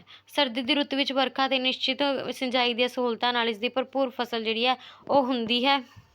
ਪੰਜਾਬ ਵਰਗੇ ਰਾਜਾਂ ਦੇ ਵਿੱਚ ਇਹਨਾਂ ਨੂੰ ਸਿੰਜਾਈ ਕਰਨ ਦੇ ਵਧੀਆ ਤਰੀਕਿਆਂ ਦੇ ਨਾਲ ਜਿਹੜਾ ਇਸ ਨੂੰ ਪੈਦਾ ਕੀਤਾ ਜਾਂਦਾ ਹੈ। ਉਸ ਤੋਂ ਬਾਅਦ ਹੈਗਾ ਜੀ ਮੋਟੇ ਅਨਾਜ। ਮੋਟੇ ਅਨਾਜ ਦੇ ਵਿੱਚ ਕੀ ਕੀਆ ਜਾਂਦਾ ਹੈ ਤਾਂ ਜਵਾਰ, ਬਾਜਰਾ, ਗੁਆਰਾ, ਮੱਕੀ ਆਦਿ ਮੋਟੇ ਅਨਾਜਾਂ ਦੇ ਨਾਂ ਹਨ ਜੋ ਕਿ ਖਰੀਫ ਜਾਂ ਸਾਉਣੀ ਦੀ ਫਸਲਾਂ ਦੇ ਵਿੱਚ ਬੀਜੇ ਜਾਂਦੇ ਹਨ। ਜਵਾਰ ਤੇ ਬਾਜਰਾ ਅਕਸਰ ਖੁਸ਼ਕ ਭਾਗਾਂ ਵਿੱਚ ਪੈਦਾ ਕੀਤੇ ਜਾਂਦੇ ਹਨ। ਬਾਜਰਾ ਮਹਾਰਾਸ਼ਟਰ, ਮੱਧ ਪ੍ਰਦੇਸ਼, ਕਰਨਾਟਕ ਵਰਗੇ ਖੇਤਰਾਂ ਦੇ ਵਿੱਚ ਜਿਹੜਾ ਹੈ ਉਹ ਜ਼ਿਆਦਾਤਰ ਬੀਜਿਆ ਜਾਂਦਾ ਹੈ। ਇਹਨਾਂ ਤੋਂ ਬਿਨਾਂ ਦੱਖਣੀ ਪੱਛਮੀ ਉੱਤਰ ਪ੍ਰਦੇਸ਼ ਵਿੱਚ ਝਾਂਸੀ, ਜਾਲੌਨ, ਹਮੀਰਪੁਰ ਜਿਹੜੇ ਜ਼ਿਲ੍ਹੇ ਨੇ ਉੱਥੇ ਪੈਦਾ ਕੀਤਾ ਜਾਂਦਾ ਹੈ। ਪੰਜਾਬ ਵਿੱਚ ਪਹਿਲਾਂ ਜਵਾਰ, ਬਾਜਰਾ ਤੇ ਗੁਆਰਾ ਜਿਹੇ ਮੋਟੇ ਅਨਾਜ ਜਿਹੜੇ ਨੇ ਕਾਫੀ ਪੈਦਾ ਹੁੰਦੇ ਸਨ, ਪਰੰਤੂ ਸਿੰਚਾਈ ਦੀਆਂ ਸਹੂਲਤਾਂ ਦੇ ਫੈਲਣ ਤੋਂ ਬਾਅਦ ਇੱਥੋਂ ਦੇ ਕਿਸਾਨਾਂ ਨੇ ਘੱਟ ਉਪਜ ਦੇਣ ਵਾਲੇ ਮੋਟੇ ਅਨਾਜਾਂ ਨੂੰ ਛੱਡ ਕੇ ਅਤੇ ਕਣਕ ਅਤੇ ਚਾਵਲ ਜਿਹੀਆਂ ਵੱਧ ਉਪਜ ਦੇਣ ਵਾਲੀਆਂ ਫਸਲਾਂ ਜਿਹੜੀਆਂ ਨੇ ਉਹਨਾਂ ਨੂੰ ਅਪਣਾ ਲਿਆ ਹੈ। ਇਸ ਕਰਕੇ ਬਾਜਰਾ ਵਰਗੀਆਂ ਫਸਲਾਂ ਹੇਠਾਂ ਬੀਜੇ ਗਏ ਰਕਬੇ ਵਿੱਚ ਪਿਛਲੇ ਸਾਲਾਂ ਦੌਰਾਨ ਜਿਹੜੀ ਹੈ ਉਹ ਬਹੁਤ ਜ਼ਿਆਦਾ ਗਿਰਾਵਟ ਦੇਖਣ ਨੂੰ ਮਿਲੀ ਹੈ। ਉਸ ਤੋਂ ਬਾਅਦ ਜੇ ਆਪਾਂ ਗੱਲ ਕਰੀਏ ਮੱਕੀ ਦੀ, ਤਾਂ ਮੱਕੀ ਇੱਕ ਇਸ ਤਰ੍ਹਾਂ ਦੀ ਫਸਲ ਹੈ ਜੋ ਕਿ ਅਮਰੀਕੀ ਫਸਲ ਹੈ ਭਾਰਤ ਦੇ ਵਿੱਚ। ਜੇਕਰ ਸਾਲ 2019 ਦੀ ਗੱਲ ਕਰੀਏ ਤਾਂ ਉਸ ਦੌਰਾਨ ਪੰਜਾਬ ਵਿੱਚ ਮੱਕੀ ਦਾ ਉਤਪਾਦਨ ਲਗਭਗ 410,000 ਮੀਟ੍ਰਿਕ ਟਨ ਜਿਹੜਾ ਉਹ ਰਿਹਾ ਹੈ। ਦਾਲਾਂ ਦੀ ਜੇਕਰ ਗੱਲ ਕਰੀਏ ਤਾਂ ਭਾਰਤ ਦਾਲਾਂ ਦਾ ਸਭ ਤੋਂ ਵੱਡਾ ਉਤਪਾਦਕ ਅਤੇ ਖਪਤਕਾਰ ਦੇਸ਼ ਹੈ। ਕੁਐਸਚਨ ਆ ਸਕਦਾ ਕਿ ਸਭ ਤੋਂ ਵੱਡਾ ਉਤਪਾਦਕ ਤੇ ਖਪਤਕਾਰ ਦੇਸ਼ ਕਿਹੜਾ ਹੈ ਦਾਲਾਂ ਦੇ ਅਕੋਰਡਿੰਗ, ਤਾਂ ਉਹ ਹੈਗਾ ਜੀ ਇੰਡੀਆ। ਦਾਲਾਂ ਹੀ ਜ਼ਿਆਦਾਤਰ ਜਨਤਾ ਦੇ ਲਈ ਪ੍ਰੋਟੀਨ ਦਾ ਮੁੱਖ ਸੋਮਾ ਹਨ। ਜ਼ਿਆਦਾਤਰ ਲੋਕ ਗਰੀਬ ਹਨ ਤੇ ਸ਼ਾਕਾਹਾਰੀ ਭੋਜਨ ਖਾਉਂਦੇ ਹਨ, ਤਾਂ ਇਸ ਕਰਕੇ ਦਾਲਾਂ ਦਾ ਜਿਹੜਾ ਡਿਮਾਂਡ ਹੈ ਉਹ ਜ਼ਿਆਦਾ ਵੱਧ ਜਾਂਦੀ ਹੈ। ਛੋਲੇ, ਅਰਹਰ, ਮੂੰਗੀ, ਮਾਹ, ਮਸਰ, ਮਟਰ ਮੁੱਖ ਦਾਲਾਂ ਜਿਹੜੀਆਂ ਮੰਨੀ ਜਾਂਦੀਆਂ ਨੇ। ਭਾਰੀ ਵਰਖਾ ਵਾਲੇ ਖੇਤਰਾਂ ਨੂੰ ਛੱਡ ਕੇ ਦੇਸ਼ ਦੇ ਸਾਰੇ ਭਾਗਾਂ ਦੇ ਵਿੱਚ ਦਾਲਾਂ ਪੈਦਾ ਕੀਤੀਆਂ ਜਾਂਦੀਆਂ ਹਨ। ਨਾਲ ਹੀ ਮੂੰਗੀ, ਮਾਹ ਤੇ ਮਸਰ ਹਾੜੀ ਜਿਹਨੂੰ ਕਿ ਰੱਬੀ ਦੀ ਕਹਿੰਦੇ ਨੇ ਅਤੇ ਸਾਉਣੀ ਦੋਨੋਂ ਫਸਲਾਂ ਦੇ ਵਿੱਚ ਇਹਨਾਂ ਨੂੰ ਪੈਦਾ ਕੀਤਾ ਜਾਂਦਾ ਹੈ। ਦਾਲਾਂ ਵਾਲੀਆਂ ਸਾਰੀਆਂ ਫਸਲਾਂ ਮਿੱਟੀਆਂ ਦੇ ਉਪਜਾਊਪੁਣੇ ਨੂੰ ਵਧਾਉਣ ਵਿੱਚ ਮਦਦ ਕਰਦੀਆਂ ਹਨ। ਦਾਲਾਂ ਆਮ ਤੌਰ 'ਤੇ ਦੂਜੀਆਂ ਫਸਲਾਂ ਦੇ ਨਾਲ ਪੈਦਾ ਕੀਤੀਆਂ ਜਾਂਦੀਆਂ ਹਨ। ਪੱਛਮੀ ਉੱਤਰ ਪ੍ਰਦੇਸ਼ ਦੇ ਕਿਸਾਨ ਗੰਨੇ ਦੇ ਨਾਲ ਮੂੰਗੀ, ਮਾਹ ਤੇ ਮਸਰ ਦੀਆਂ ਜਲਦੀ ਪੱਕਣ ਵਾਲੀਆਂ ਫਸਲਾਂ ਜਿਹੜੀਆਂ ਨੇ ਉਹ ਬੀਜਦੇ ਹਨ। ਦੇਸ਼ ਕਿਹਾ ਜੀ। ਉਸ ਤੋਂ ਬਾਅਦ ਜੇ ਆਪਾਂ ਗੱਲ ਕਰੀਏ ਦਾਲਾਂ ਦੀ ਪ੍ਰਤੀ ਵਿਅਕਤੀ ਵਰਤੋਂ ਵਿੱਚ ਪੰਜਾਬ ਅਤੇ ਦੇਸ਼ ਦੇ ਹੋਰ ਭਾਗਾਂ ਦੇ ਵਿੱਚ ਆਈ ਇੰਨੀ ਗਿਰਾਵਟ ਇੱਕ ਬਹੁਤ ਹੀ ਜ਼ਿਆਦਾ ਚਿੰਤਾ ਦੀ ਗੱਲ ਹੈ। ਇਸ ਕਰਕੇ ਹੀ ਹਰੀ ਕ੍ਰਾਂਤੀ ਦੀ ਲਹਿਰ, ਜਿਸ ਨੇ ਦੇਸ਼ ਵਿੱਚ ਕਣਕ ਅਤੇ ਚੌਲ ਦੇ ਉਤਪਾਦਨ ਵਿੱਚ ਕ੍ਰਾਂਤੀਕਾਰ ਪਰਿਵਰਤਨ ਲਿਆ ਦਿੱਤਾ, ਦਾਲਾਂ ਫਸਲਾਂ ਦੇ ਉਤਪਾਦਨ ਵਿੱਚ ਵਧਾਉਣ ਦੇ ਵਿੱਚ ਉਹਨਾਂ ਨੇ ਕੋਈ ਵੀ ਜਿਹੜੀ ਸਹਾਇਤਾ ਹੈ ਉਹ ਨਹੀਂ ਕੀਤੀ ਹੈਗੀ। ਦਾਲਾਂ ਦੇ ਉਤਪਾਦਕ ਫਸਲਾਂ, ਇਹਨਾਂ ਨੂੰ ਅਸੀਂ ਨਕਦੀ ਜਾਂ ਕੀਮਤੀ ਫਸਲਾਂ ਦੇ ਨਾਮ ਨਾਲ ਵੀ ਕਹਿੰਦੇ ਹਾਂ। ਇਸ ਵਿੱਚ ਗੰਨਾ, ਤੇਲ ਦੇ ਬੀਜ, ਕਪਾਹ, ਪਟਸਨ, ਰਬੜ, ਉੱਨ ਅਤੇ ਤੰਬਾਕੂ ਜਿਹੜੇ ਨੇ ਉਹ ਸ਼ਾਮਿਲ ਨੇ। ਕਿਸ ਦੇ ਵਿੱਚ? ਵਪਾਰਕ ਫਸਲਾਂ ਦੇ ਵਿੱਚ। ਠੀਕ ਹੈ, ਇਹਨਾਂ ਵਿੱਚ ਕਪਾਹ, ਪਟਸਨ ਅਤੇ ਉੱਨ ਨੂੰ ਰੇਸ਼ੇਦਾਰ ਫਸਲਾਂ ਵੀ ਕਿਹਾ ਜਾਂਦਾ ਹੈ। ਗੰਨਾ, ਤੇਲ ਦੇ ਬੀਜ ਤੇ ਕਪਾਹ ਦਾ ਜਿਹੜਾ ਵਰਣਨ ਹੈ ਉਹ ਅੱਗੇ ਦੇਖਾਂਗੇ ਆਪਾਂ। ਸਭ ਤੋਂ ਪਹਿਲਾਂ ਜੇ ਆਪਾਂ ਗੰਨੇ ਦੀ ਗੱਲ ਕਰੀਏ ਤਾਂ ਕੁਐਸਚਨ ਆ ਸਕਦਾ ਹੈ ਕਿ ਗੰਨਾ ਕਿਸ ਤਰ੍ਹਾਂ ਦੀ ਫਸਲ ਹੈ, ਤਾਂ ਇਹ ਇੱਕ ਵਪਾਰਕ ਫਸਲ ਹੈ। ਠੀਕ ਹੈ, ਸੁਭਾਵਿਕ ਤੌਰ 'ਤੇ ਭਾਰਤ ਹੀ ਗੰਨੇ ਦਾ ਮੂਲ ਸਥਾਨ ਹੈ ਅਤੇ ਉਤਪਾਦਨਾਂ ਦੇ ਤੌਰ 'ਤੇ ਜੇਕਰ ਗੱਲ ਕਰੀਏ ਤਾਂ ਗੰਨੇ ਦੀ ਪੈਦਾਵਾਰ ਦੇ ਵਿੱਚ ਭਾਰਤ ਜਿਹੜਾ 5ਵੇਂ ਸਥਾਨ 'ਤੇ ਆਉਂਦਾ ਹੈ। ਗੰਨਾ ਭਾਵੇਂ ਦੇਸ਼ ਦੇ ਵਿੱਚ ਕਾਫੀ ਭਾਗਾਂ ਦੇ ਵਿੱਚ ਬੀਜਿਆ ਜਾਂਦਾ ਹੈ, ਪਰੰਤੂ ਉੱਤਰ ਪ੍ਰਦੇਸ਼, ਮਹਾਰਾਸ਼ਟਰ, ਪੰਜਾਬ ਆਦਿ ਖੇਤਰ ਜਿਹੜੇ ਨੇ ਇਸਦੇ ਮੇਨ ਸਟੇਟ ਨੇ। ਇਹਨਾਂ ਵਿੱਚੋਂ ਬਿਹਾਰ ਵਿੱਚ ਸਭ ਤੋਂ ਘੱਟ 44.0 ਲੱਖ ਟਨ ਅਤੇ ਉੱਤਰ ਪ੍ਰਦੇਸ਼ ਵਿੱਚ ਸਭ ਤੋਂ ਵੱਧ 10.5 ਕਰੋੜ ਟਨ ਜਿਹੜਾ ਗੰਨਾ ਹੈ ਉਹ ਪੈਦਾ ਕੀਤਾ ਜਾਂਦਾ ਹੈ। ਠੀਕ ਹੈ, ਤਾਂ ਯਾਨੀ ਕਿ ਜਿਹੜੀ ਹੈ ਬਾਜ਼ਾਰੀ ਕੀਮਤ ਦੇ ਅਕੋਰਡਿੰਗ ਗੱਲ ਕਰੀਏ ਤਾਂ ਉੱਤਰ ਪ੍ਰਦੇਸ਼ ਦੇ ਵਿੱਚ ਸਭ ਤੋਂ ਵੱਧ ਜਿਹੜਾ ਗੰਨਾ ਹੈ ਉਹ ਪੈਦਾ ਕੀਤਾ ਜਾਂਦਾ ਹੈ।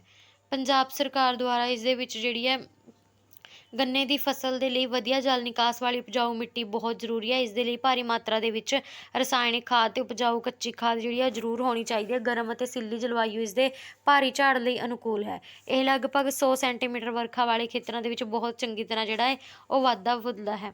ਠੀਕ ਹੈ ਜੀ, ਇਸ ਰਾਜ ਦੇ ਗੰਨੇ ਦਾ ਪ੍ਰਤੀ ਹੈਕਟੇਅਰ ਝਾੜ ਦੇਸ਼ ਦੀ ਰਾਸ਼ਟਰੀ ਔਸਤ ਲਗਭਗ 40% ਤੋਂ ਵੀ ਵੱਧ ਹੈ। ਗੱਲ ਕਰੀਏ ਤੇਲ ਦੇ ਬੀਜ ਦੀ ਤਾਂ ਜਿਵੇਂ ਮੂੰਗਫਲੀ, ਸਰੋਂ, ਤੋਰੀਆ, ਸੂਰਜਮੁਖੀ, ਵੜੇਵੇਂ, ਨਾਰੀਅਲ ਆਦਿ ਹੋ ਗਏ। ਠੀਕ ਹੈ, ਇਹਨਾਂ ਤੋਂ ਖੁਰਾਕੀ ਤੇਲ ਜਿਹੜੇ ਨੇ ਉਹ ਪੈਦਾ ਕੀਤੇ ਜਾਂਦੇ ਨੇ। ਖੁਰਾਕ ਤੇਲ ਜਿਵੇਂ ਕਿ ਪਤਾ ਹੀ ਹੈ ਕਿ ਭੋਜਨ ਦਾ ਮੁੱਖ ਅੰਗ ਹੈ। ਲਗਭਗ ਸਾਰੀਆਂ ਸਬਜ਼ੀਆਂ ਤੇ ਹੋਰ ਖੁਰਾਕੀ ਪਦਾਰਥਾਂ ਨੂੰ ਰਸੋਈ ਵਿੱਚ ਖੁਰਾਕੀ ਤੇਲ ਦੇ ਵਿੱਚ ਹੀ ਤਲਿਆ ਜਾਂਦਾ ਹੈ ਜਾਂ ਬਣਾਇਆ ਜਾਂਦਾ ਹੈ। ਠੀਕ ਹੈ, ਮੂੰਗਫਲੀ ਜਿਹੜੀ ਹੈ ਸੋਹਣੀ ਕਿਸਮ ਦੀ ਫਸਲ ਹੈ। ਮੂੰਗਫਲੀ ਸਾਉਣੀ ਦੀ ਫਸਲ ਹੈ, ਯਾਨੀ ਕਿ ਖਰੀਫ ਦੀ, ਜੋ ਕਿ ਲਗਭਗ ਸਧਾਰਨ ਪਰੰਤੂ ਸਮੇਂ-ਸਮੇਂ 'ਤੇ ਨਿਸ਼ਚਿਤ ਰੂਪ ਨਾਲ ਹੋਣ ਵਾਲੀ ਵਰਖਾ 'ਤੇ ਨਿਰਭਰ ਕਰਦੀ ਹੈ। ਸਰੋਂ ਅਤੇ ਤੋਰੀਆ ਜਿਹੜੀ ਆ ਹਾੜੀ ਜਾਂ ਰਬੀ ਦੀ ਫਸਲ ਹੈ ਅਤੇ ਇਹ ਮੁੱਖ ਤੌਰ 'ਤੇ ਬਿਨਾਂ ਸਿੰਜਤ ਖੇਤਰਾਂ ਵਿੱਚ ਪੈਦਾ ਕੀਤੀ ਜਾਂਦੀ ਹੈ। ਪ੍ਰਤੀ ਹੈਕਟੇਅਰ ਪੈਦਾਵਾਰ, ਕੁੱਲ ਉਤਪਾਦਨ ਅਤੇ ਇਹਨਾਂ ਦੀਆਂ ਬਾਜ਼ਾਰੀ ਕੀਮਤਾਂ ਆਦਿ ਵਿੱਚ ਲਗਾਤਾਰ ਤਬਦੀਲੀ ਜਿਹੜੀਆਂ ਨੇ ਇਹਨਾਂ ਦੀਆਂ ਮੁੱਖ ਵਿਸ਼ੇਸ਼ਤਾ ਬਣ ਗਈ ਹੈ। ਤੋਰੀਆ ਜਿਹੜੀ ਹੈ ਉੱਤਰ ਅਤੇ ਮੱਧ ਪ੍ਰਦੇਸ਼ ਵਿੱਚ ਕਣਕ ਦੇ ਖੇਤਰਾਂ ਜਿਵੇਂ ਪੰਜਾਬ, ਹਰਿਆਣਾ, ਉੱਤਰ ਪ੍ਰਦੇਸ਼ ਦੀ ਜਿਹੜੀ ਹੈ ਮੁੱਖ ਫਸਲ ਹੈ। ਮੂੰਗਫਲੀ ਪੱਛਮੀ ਤੇ ਦੱਖਣੀ ਭਾਰਤ ਵਿੱਚ ਖਾਸ ਕਰਕੇ ਗੁਜਰਾਤ ਤੇ ਮਹਾਰਾਸ਼ਟਰ ਵਿੱਚ ਇਹ ਜਿਹੜੀ ਹੈ ਮੁੱਖ ਤੌਰ 'ਤੇ ਪੈਦਾ ਕੀਤੀ ਜਾਂਦੀ ਹੈ। ਖੁਰਾਕੀ ਤੇਲਾਂ ਦੀ ਮੰਗ ਦੇਸ਼ ਵਿੱਚ ਤੇਜ਼ੀ ਨਾਲ ਵੱਧ ਰਹੀ ਹੈ। ਠੀਕ ਹੈ, ਦੇਸ਼ ਵਿੱਚ ਸਾਲ 1997-98 ਦੀ ਜੇਕਰ ਗੱਲ ਕਰੀਏ ਤਾਂ ਉਸ ਸਮੇਂ ਅਲੱਗ-ਅਲੱਗ ਤਰ੍ਹਾਂ ਦੀਆਂ ਜਿਹੜੀਆਂ ਫਸਲਾਂ ਨੇ ਉਹ ਬੀਜੀਆਂ ਗਈਆਂ ਸੀ, ਲੇਕਿਨ ਉਸ ਤੋਂ ਬਾਅਦ ਜਿਹੜਾ ਇਸ ਦੇ ਰਕਮੇ ਦੇ ਵਿੱਚ ਬਹੁਤ ਹੀ ਜ਼ਿਆਦਾ ਜਿਹੜੀ ਹੈ ਉਹ ਕਮੀ ਆਈ ਹੈ। ਦੇਸ਼ ਵਿੱਚ ਤੇਲ ਬੀਜ ਉਤਪਾਦਨ ਵਿੱਚ ਮੋਹਰੀ ਸਥਾਨ ਜਿਹੜਾ ਮੱਧ ਪ੍ਰਦੇਸ਼ ਹੈ, ਇੱਥੇ 45,70,000 ਟਨ ਦੇ ਕਰੀਬ ਜਿਹੜਾ ਤੇਲ ਬੀਜ ਦਾ ਉਤਪਾਦਨ ਕੀਤਾ ਜਾਂਦਾ ਹੈ। ਸੈਕਿੰਡ ਹੈਗਾ ਜੀ ਮਹਾਰਾਸ਼ਟਰ, ਠੀਕ ਹੈ। ਇਸ ਤੋਂ ਬਾਅਦ ਕਰਨਾਟਕ ਹੈ। ਤਾਂ ਇਸ ਤਰ੍ਹਾਂ ਜਿਹੜੇ ਨੇ ਅਲੱਗ-ਅਲੱਗ ਰਾਜ ਇਸ ਦੇ ਵਿੱਚ ਜਿਹੜਾ ਨੇ ਯੋਗਦਾਨ ਪਾਉਂਦੇ ਨੇ। ਉਸ ਤੋਂ ਬਾਅਦ ਹੈਗਾ ਜੀ ਕਪਾਹ। ਭਾਰਤ ਕਪਾਹ ਪੌਦੇ ਦਾ ਮੂਲ ਸਥਾਨ ਹੈ। ਸਿੰਧੂ ਘਾਟੀ ਸੱਭਿਅਤਾ ਦੇ ਖੰਡਰਾਂ ਦੇ ਅਧਿਐਨ ਨਾਲ ਉਸ ਸਮੇਂ ਵਿੱਚ ਕਪਾਹ ਦੀ ਪੈਦਾਵਾਰ ਦੇ ਜਿਹੜੇ ਨੇ ਸਬੂਤ ਮਿਲਦੇ ਹਨ। ਉਸ ਕਾਲ ਵਿੱਚ ਬੇਬੀਲੋਨ ਦੇ ਲੋਕ ਇੱਥੋਂ ਦੀ ਕਪਾਹ ਨੂੰ ਸਿੰਧੂ ਅਤੇ ਯੂਨਾਨੀ ਕਪਾਹ ਦੇਸ਼ ਵਿੱਚ ਦੱਖਣ ਦੀ ਪਠਾਰ ਦੇ ਵੀ ਕਾਲੀ ਮਿੱਟੀ ਵਾਲੇ ਭਾਗਾਂ ਵਿੱਚ ਬਹੁਤ ਜ਼ਿਆਦਾ ਪੈਦਾ ਹੁੰਦੀ ਹੈ। ਗੁਜਰਾਤ ਅਤੇ ਮਹਾਰਾਸ਼ਟਰ ਕਪਾਹ ਦੇ ਜਿਹੜੇ ਨੇ ਮੁੱਖ ਉਤਪਾਦਕ ਰਾਜ ਨੇ। ਕੁਐਸਚਨ ਆ ਸਕਦਾ ਹੈ ਕਿਹੜੇ ਰਾਜ ਨੇ ਜੀ ਕਪਾਹ ਲਈ? ਗੁਜਰਾਤ ਅਤੇ ਮਹਾਰਾਸ਼ਟਰ। ਇਹਨਾਂ ਤੋਂ ਇਲਾਵਾ ਆਂਧਰਾ ਪ੍ਰਦੇਸ਼, ਪੰਜਾਬ, ਹਰਿਆਣਾ ਦੇ ਵਿੱਚ ਵੀ ਹੁੰਦੇ ਨੇ। ਇਹਨਾਂ ਰਾਜਾਂ ਵਿੱਚ ਕੁੱਲ ਜੋੜ ਕੇ ਕੁੱਲ ਉਤਪਾਦਨ ਦਾ ਜਿਹੜਾ 99.5% ਭਾਗ ਜਿਹੜੀ ਹੈ ਕਪਾਹ ਪੈਦਾ ਕੀਤੀ ਜਾਂਦੀ ਤੁਸੀਂ ਦੇਖ ਸਕਦੇ ਹੋ, ਠੀਕ ਹੈ। ਦੂਜੇ ਸਥਾਨ 'ਤੇ ਗੁਜਰਾਤ ਹੈ, ਤੀਜੇ ਸਥਾਨ 'ਤੇ ਪੰਜਾਬ ਹੈ, ਜਿੱਥੇ 15,15,000 ਗੰਢਾਂ ਜਿਹੜੀਆਂ ਨੇ ਉਹ ਉਤਪਾਦਨ ਦੇ ਤੌਰ 'ਤੇ ਦੇਖਣ ਨੂੰ ਮਿਲਦੀਆਂ ਨੇ, ਠੀਕ ਹੈ ਜੀ। ਉਸ ਤੋਂ ਬਾਅਦ ਹੈਗਾ ਜੀ ਆਪਣੇ ਕੋਲ ਇਹ ਆਪਾਂ ਨੂੰ ਪੁਰਾਣਾ ਡਾਟਾ ਦਿੱਤਾ ਗਿਆ ਹੈ, ਠੀਕ ਹੈ, ਕਿ ਕਿਹੜੇ ਸਾਲ ਦੇ ਵਿੱਚ ਕਿੰਨੀ ਜਿਹੜੀ ਹੈ ਦੇਖਣ ਨੂੰ ਮਿਲੀ ਹੈ। ਅੱਗੇ ਹੈਗਾ ਜੀ ਆਲੂ।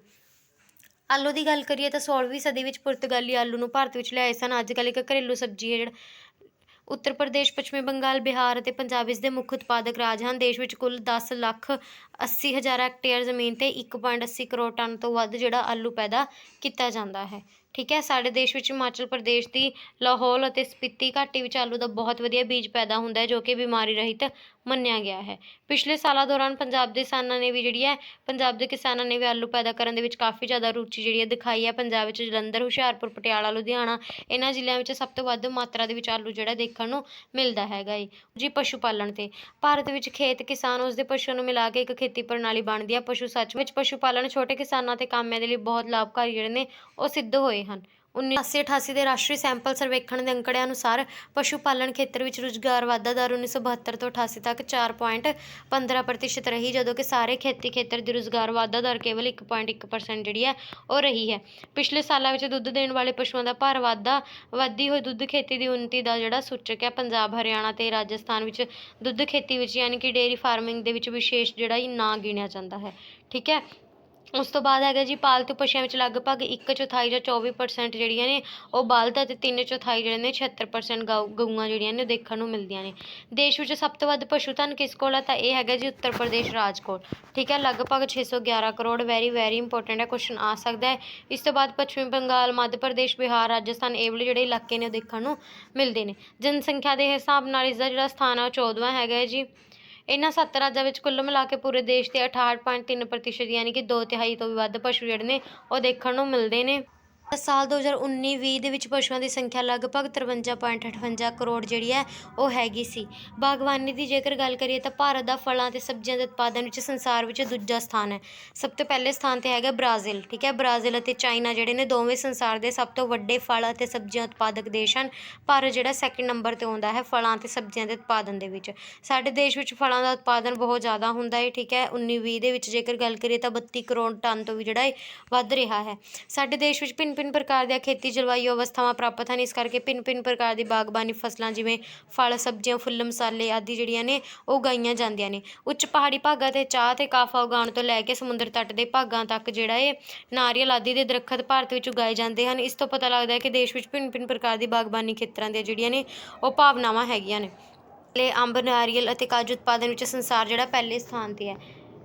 ਭਾਰਤ ਜਿਹੜਾ ਹੈ ਉਹ ਕੇਲਿਆਂ ਦੇ ਉਤਪਾਦਨ ਦੇ ਵਿੱਚ, ਅੰਬ, ਨਾਰੀਅਲ ਅਤੇ ਕਾਜੂ ਉਤਪਾਦਨ ਦੇ ਵਿੱਚ ਸੰਸਾਰ ਵਿੱਚ ਫਸਟ ਨੰਬਰ 'ਤੇ ਹੈ। ਵੈਰੀ ਇੰਪੋਰਟੈਂਟ, ਇਹ ਜ਼ਰੂਰ ਕਾਪੀ 'ਤੇ ਨੋਟ ਕਰ ਲਿਓ, ਠੀਕ ਹੈ। ਕੁਐਸਚਨ ਆ ਸਕਦਾ ਹੈ ਕਿ ਕਾਜੂ ਦੇ ਉਤਪਾਦਨ ਦੇ ਵਿੱਚ ਭਾਰਤ ਕਿੰਨਵੇਂ ਸਥਾਨ 'ਤੇ ਹੈ? ਤਾਂ ਉਹ ਹੈਗਾ ਜੀ ਪਹਿਲੇ ਸਥਾਨ 'ਤੇ। ਇਸ ਤੋਂ ਇਲਾਵਾ ਮੌਸਮੀ, ਸੇਬ, ਸੰਤਰਾ, ਕਿੰਨੂ, ਅਨਾਰ ਆਦਿ ਦੇ ਉਤਪਾਦਨ ਵਿੱਚ ਭਾਰਤ ਜਿਹੜਾ ਸੰਸਾਰ ਦੇ 10 ਵੱਡੇ ਉਤਪਾਦਕ ਦੇਸ਼ਾਂ ਦੇ ਵਿੱਚੋਂ ਇੱਕ ਹੈ। ਗੋਭੀ ਉਤਪਾਦਨ ਦੀ ਗੱਲ ਕਰੀਏ ਤਾਂ ਉਸ ਦੇ ਵਿੱਚ ਪਹਿਲੇ 'ਤੇ ਹੈ। ਆਲੂ, ਟਮਾਟਰ, ਪਿਆਜ਼ ਅਤੇ ਹਰੇ ਮਟਰ ਦੀ ਗੱਲ ਕਰੀਏ ਤਾਂ ਵੀ 10 ਦੇਸ਼ਾਂ ਦੇ ਵਿੱਚੋਂ ਜਿਹੜਾ ਇਹ ਇੱਕ ਹੈ। ਬਾਗਬਾਨੀ ਉਤਪਾਦਨ ਜਿਵੇਂ ਕਿ ਫਲ, ਸਬਜ਼ੀਆਂ, ਫੁੱਲ, ਕਾਜੂ, ਮਸਾਲੇ ਆਦਿ ਇਸ ਦਾ ਜਿਹੜਾ ਨੇ ਉਹ ਹਿੱਸਾ ਹੈ ਪੂਰੇ ਖੇਤੀ ਨਿਰਯਾਤਾਂ ਵਿੱਚੋਂ ਲਗਭਗ 25% ਹੈ, ਠੀਕ ਹੈ। ਦੇਸ਼ ਵਿੱਚ ਇਹਨਾਂ ਸਾਲਾਂ ਵਿੱਚ ਫੁੱਲਾਂ ਦੇ ਉਤਪਾਦਨ ਨੂੰ ਭਾਰੀ ਉਤਸ਼ਾਹ ਮਿਲਿਆ ਹੈ। 1994-95 ਦੇ ਜੇਕਰ ਅਨੁਮਾਨ ਦੀ ਗੱਲ ਕਰੀਏ ਤਾਂ ਉਸ ਸਮੇਂ 30 ਕਰੋੜ ਰੁਪਇਆ ਜਿਹੜਾ ਫੁੱਲਾਂ ਤੋਂ ਨਿਰਯਾਤ ਹੋਇਆ ਸੀ, ਠੀਕ ਹੈ। ਸੇਬ ਦੇ ਉਤਪਾਦਨ ਵਿੱਚ ਜੰਮੂ ਕਸ਼ਮੀਰ ਅਤੇ ਹਿਮਾਚਲ ਪ੍ਰਦੇਸ਼ ਦਾ ਨਾਮ ਸਭ ਤੋਂ ਉੱਪਰ ਹੈ, ਜਦੋਂ ਕਿ ਸੰਤਰਿਆਂ ਅਤੇ ਕੇਲਿਆਂ ਦੇ ਉਤਪਾਦਨ ਦੇ ਵਿੱਚ ਮਹਾਰਾਸ਼ਟਰ ਹੋ ਗਿਆ। ਅੰਬ ਉਤਪਾਦਨ ਦੇ ਵਿੱਚ ਆਂਧਰਾ ਪ੍ਰਦੇਸ਼ ਹੋ ਗਿਆ, ਠੀਕ ਹੈ। ਤਾਂ ਇਹ ਜਿਹੜੇ ਰਾਜ ਨੇ ਉਹ ਪ੍ਰਮੁੱਖ ਨੇ, ਠੀਕ ਹੈ। ਪੰਜਾਬ ਰਾਜ ਵਿੱਚ ਫਲਾਂ ਦੇ ਉਤਪਾਦਨ ਵਿੱਚ ਅਜੋਕੇ ਸਾਲਾਂ ਦੇ ਵਿੱਚ ਕਾਫੀ ਤੇਜ਼ੀ ਨਾਲ ਜਿਹੜਾ ਵਾਧਾ ਹੋਇਆ ਹੈ। ਜੇਕਰ ਗੱਲ ਕਰੀਏ ਰਾਜ ਵਿੱਚ ਸਭ ਤੋਂ ਵੱਧ ਜਿਹੜਾ ਇਹ 26.6 ਹੈਕਟੇਅਰ ਭੂਮੀ ਦੇ ਕਿੰਨੂ ਦੇ ਬਾਗ ਹਨ, ਠੀਕ ਹੈ। ਇਸ ਤੋਂ ਬਾਅਦ ਦੂਜਾ ਸਥਾਨ ਜਿਹੜਾ ਸੰਤਰਿਆਂ ਤੇ ਮਾਲਟਿਆਂ ਦਾ ਆਉਂਦਾ ਹੈ। ਪਰਿਸਥਿਤਿਕ ਸੰਤੁਲਨ ਅਤੇ ਕੁਦਰਤੀ ਸੰਤੁਲਨ ਨੂੰ ਬਣਾਏ ਰੱਖਣ ਦੇ ਲਈ ਵਣਾਂ ਦਾ ਯੋਗਦਾਨ ਬਿਲਕੁਲ ਜ਼ਰੂਰੀ ਹੈ। ਠੀਕ ਹੈ, ਜਿਵੇਂ ਤੁਹਾਨੂੰ ਪਤਾ ਹੈ ਕਿ 33% ਹੋਣੇ ਚਾਹੀਦੇ ਨੇ, ਲੇਕਿਨ ਹੈਗੇ ਕਿੰਨੇ ਨੇ 22.7%, ਜੋ ਕਿ ਬਹੁਤ ਜ਼ਿਆਦਾ ਕਾਫੀ ਘੱਟ ਨੇ। ਠੀਕ ਹੈ। ਭਾਰਤ ਦੇ ਜ਼ਿਆਦਾ ਵਰਖਾ ਵਾਲੇ ਖੇਤਰਾਂ ਦੇ ਵਿੱਚ ਬਾਂਸ, ਮਹਾਗਨੀ, ਰੋਜ਼ਵੁੱਡ ਦੇ ਦਰੱਖਤ ਮਿਲਦੇ ਹਨ। ਇਹਨਾਂ ਦਾ ਵਿਸਤਾਰ ਕੇਰਲ ਅਤੇ ਅਸਾਮ ਰਾਜਾਂ ਦੇ ਵਿੱਚ ਹੈ। ਸੁੰਦਰਬਨ ਖੇਤਰ ਦੇ ਵਿੱਚ ਮੈਂਗਰੋਵ ਜਾਤ ਦੇ ਸੁੰਦਰ ਦਰੱਖਤਾਂ ਦੀ ਲੱਕੜੀ ਦੀਆਂ ਕਿਸ਼ਤੀਆਂ ਤੇ ਬਕਸੇ ਬਣਾਏ ਜਾਂਦੇ ਹਨ। ਹਿਮਾਲਿਆ ਦੇ ਕੋਨਧਾਰੀ ਵਣਾਂ ਦੀ ਮੁਲਾਇਮ ਲੱਕੜ ਫਰਨੀਚਰ ਬਣਾਉਣ ਅਤੇ ਪੈਕਿੰਗ ਦੇ ਬਕਸੇ ਬਣਾਉਣ ਅਤੇ ਭਵਨ ਨਿਰਮਾਣ ਦੇ ਕੰਮਾਂ ਦੇ ਵਿੱਚ ਜਿਹੜੀ ਹੈ ਉਹ ਵਰਤੀ ਜਾਂਦੀ ਹੈ। ਮੁਲਾਇਮ ਲੱਕੜ ਤੋਂ ਲੁਗਦੀ ਬਣਾਈ ਜਾਂਦੀ ਹੈ, ਜਿਸ ਦੀ ਵਰਤੋਂ ਜਿਹੜੀ ਹੈ ਪੇਪਰ ਉਦਯੋਗ ਦੇ ਵਿੱਚ ਹੁੰਦੀ ਹੈ। ਇਮਾਰਤੀ ਲੱਕੜੀ ਦੇ ਇਲਾਵਾ ਵਣਾਂ ਤੋਂ ਲਾਖ, ਬੈਠ, ਲੁਗਦੀ, ਕੱਚਾ ਕੋਲਾ, ਬਾਲਣ ਲਈ ਲੱਕੜੀ, ਗੋਂਦ, ਠੀਕ ਹੈ, ਜੜੀਆਂ ਬੂਟੀਆਂ, ਇਹ ਜਿਹੜੀਆਂ ਚੀਜ਼ਾਂ ਨੇ ਉਹ ਦੇਖਣ ਨੂੰ ਮਿਲਦੀਆਂ ਨੇ। ਠੀਕ ਹੈ। ਤਾਂ ਹੁਣ ਅੱਜ ਕੱਲ੍ਹ ਦਾ ਦੇਸ਼ ਦੇ ਵਿੱਚ ਯੋਜਨਾਬੱਧ ਤਰੀਕੇ ਨਾਲ ਸਮਾਜਿਕ ਜੰਗਲੀਨ ਦਾ ਕੰਮ ਚਲਾਇਆ ਜਾ ਰਿਹਾ ਹੈ। ਇਸ ਦਾ ਮੁੱਖ ਉਦੇਸ਼ ਜਿਹੜਾ ਹੈ ਬੰਜਰ ਭੂਮੀ ਨੂੰ ਹਰਿਆ ਭਰਿਆ ਕਰਨਾ, ਪਿੰਡਾਂ ਵਿੱਚ ਰੁਜ਼ਗਾਰ ਦੇ ਮੌਕਿਆਂ ਨੂੰ ਉਤਸ਼ਾਹ ਦੇਣਾ ਅਤੇ ਪਿੰਡਾਂ ਵਿੱਚ ਬਾਲਣ ਦੀ ਸਮੱਸਿਆ ਦਾ ਜਿਹੜਾ ਹੱਲ ਢੂੰਡਣਾ ਪ੍ਰਮੁੱਖ ਹੈ। ਠੀਕ ਹੈ। ਤਾਂ ਇਹ ਹੈਗਾ ਸੀ ਜੀ ਅੱਜ ਦਾ ਚੈਪਟਰ। ਇਸ ਚੈਪਟਰ ਦੇ ਵਿੱਚ ਦੇਖੋ ਜ਼ਿਆਦਾ ਕੁਝ ਸਮਝਣ ਵਾਲਾ ਹੈ ਨਹੀਂ। ਇਸ ਦੇ ਵਿੱਚ ਜਿੰਨਾ ਵੀ ਮਟੀਰੀਅਲ ਹੈ ਯਾਦ ਕਰਨ ਵਾਲਾ ਹੈ, ਜਿਵੇਂ ਕਿ ਕਾਜੂ ਦੇ ਉਤਪਾਦਨ ਦੇ ਵਿੱਚ ਭਾਰਤ ਕਿੰਨਵੇਂ ਸਥਾਨ 'ਤੇ ਹੈ। ਠੀਕ ਹੈ। ਜਾਂ ਲੱਕੜੀ ਤੋਂ ਕੀ ਕੀ ਮਿਲਦਾ ਹੈ, ਕਿਹੜੀ ਚੀਜ਼ ਕਿੱਥੇ ਮੌਜੂਦ ਹੈ। ਠੀਕ ਹੈ। ਇਹ ਚੀਜ਼ਾਂ ਜਿਹੜੀਆਂ ਨੇ ਇਸ ਚੈਪਟਰ ਦੇ ਵਿੱਚੋਂ ਪੁੱਛੀਆਂ ਜਾ ਸਕਦੀਆਂ ਨੇ। ਓਕੇ ਜੀ। ਤਾਂ ਇਹ ਹੈਗਾ ਸੀ ਜੀ ਅੱਜ ਦਾ ਚੈਪਟਰ। ਤਾਂ ਹੁਣ ਇਸ ਚੈਪਟਰ ਦੇ ਵਿੱਚ ਆਪਾਂ ਨੇ ਜ਼ਿਆਦਾਤਰ ਜਿਹੜਾ ਖੇਤੀਬਾੜੀ ਵਗੈਰਾ ਬਾਰੇ ਪੜ੍ਹਿਆ। ਠੀਕ ਹੈ। ਫਸਲਾਂ ਹੋ ਗਈਆਂ, ਫਸਲਾਂ ਦੇ ਉਤਪਾਦਨ ਹੋ ਗਏ, ਉਸ ਦੇ ਬਾਰੇ ਆਪਾਂ ਨੇ ਜਿਹੜੀ ਜਾਣਕਾਰੀ ਹਾਸਲ ਕਰੀ ਹੈ। ਤਾਂ ਹੁਣ ਆਪਾਂ ਨੈਕਸਟ ਚੈਪਟਰ ਲੈ ਕੇ ਬਹੁਤ ਜਲਦ ਹਾਜ਼ਰ ਹੋਵਾਂਗੇ। 2 ਚੈਪਟਰ ਨੇ ਜਿਹੜੇ ਨੇ ਜੋਗ੍ਰਾਫੀ ਦੇ ਰਹਿ ਚੁੱਕੇ ਨੇ। ਆਉਣ ਵਾਲੇ ਸਮੇਂ ਦੇ ਵਿੱਚ ਇਸ ਦੇ ਰਿਲੇਟਿਡ ਵੀ ਜਿਹੜੀਆਂ ਵੀਡੀਓਜ਼ ਨੇ ਤੁਹਾਨੂੰ ਦੇਖਣ ਨੂੰ ਮਿਲਣਗੀਆਂ। ਠੀਕ ਹੈ। ਤਾਂ ਆਲਮੋਸਟ SST ਆਪਣੀ ਕਵਰ ਹੋ ਚੁੱਕੀ ਹੈ ਜੀ। ਪੋਲੀਟੀ, ਹਿਸਟਰੀ ਆਲਰੇਡੀ ਕਵਰ ਹੈ, ਉਸ ਦਾ ਲਿੰਕ ਜਿਹੜਾ ਤੁਹਾਨੂੰ ਡਿਸਕ੍ਰਿਪਸ਼ਨ ਬਾਕਸ ਦੇ ਵਿੱਚ ਮਿਲ ਜਾਏਗਾ। ਬਾਕੀ ਤੁਹਾਨੂੰ ਕਲਾਸ ਕਿੱਦਾਂ ਦੀ ਲੱਗੀ, ਤੁਸੀਂ ਆਪਣੇ ਵਿਚਾਰ ਜਿਹੜੇ ਨੇ ਜ਼ਰੂਰ ਕਮੈਂਟ ਸੈਕਸ਼ਨ ਦੇ ਵਿੱਚ ਸਾਂਝੇ ਕਰਿਆ ਕਰੋ। ਅਗਰ ਵਧੀਆ ਲੱਗਦੀ ਹੈ ਤਾਂ ਵੀਡੀਓ ਨੂੰ ਵੱਧ ਤੋਂ ਵੱਧ ਲਾਈਕ, ਸ਼ੇਅਰ ਜਿਹੜਾ ਜ਼ਰੂਰ ਕਰਿਆ ਕਰੋ ਆਪਣੇ ਦੋਸਤਾਂ ਮਿੱਤਰਾਂ ਦੇ ਨਾਲ। ਬਾਕੀ ਜੇਕਰ ਤੁਹਾਡਾ ਕਿਸੇ ਵੀ ਤਰ੍ਹਾਂ ਦਾ ਕੋਈ ਵੀ ਡਾਊਟ, ਕੁਐਸਚਨ ਹੋਵੇ, ਤੁਸੀਂ ਕਮੈਂਟ ਸੈਕਸ਼ਨ ਦੇ ਵਿੱਚ ਪੁੱਛ ਸਕਦੇ ਹੋ। ਬਹੁਤ ਜਲਦ ਹਾਜ਼ਰ ਹੋਵਾਂਗੇ ਆਪਾਂ ਨੈਕਸਟ ਵੀਡੀਓ ਲੈ ਕੇ। ਵੀਡੀਓ ਦੇਖਣ ਦੇ ਲਈ ਤੁਹਾਡਾ ਧੰਨਵਾਦ। Thank you.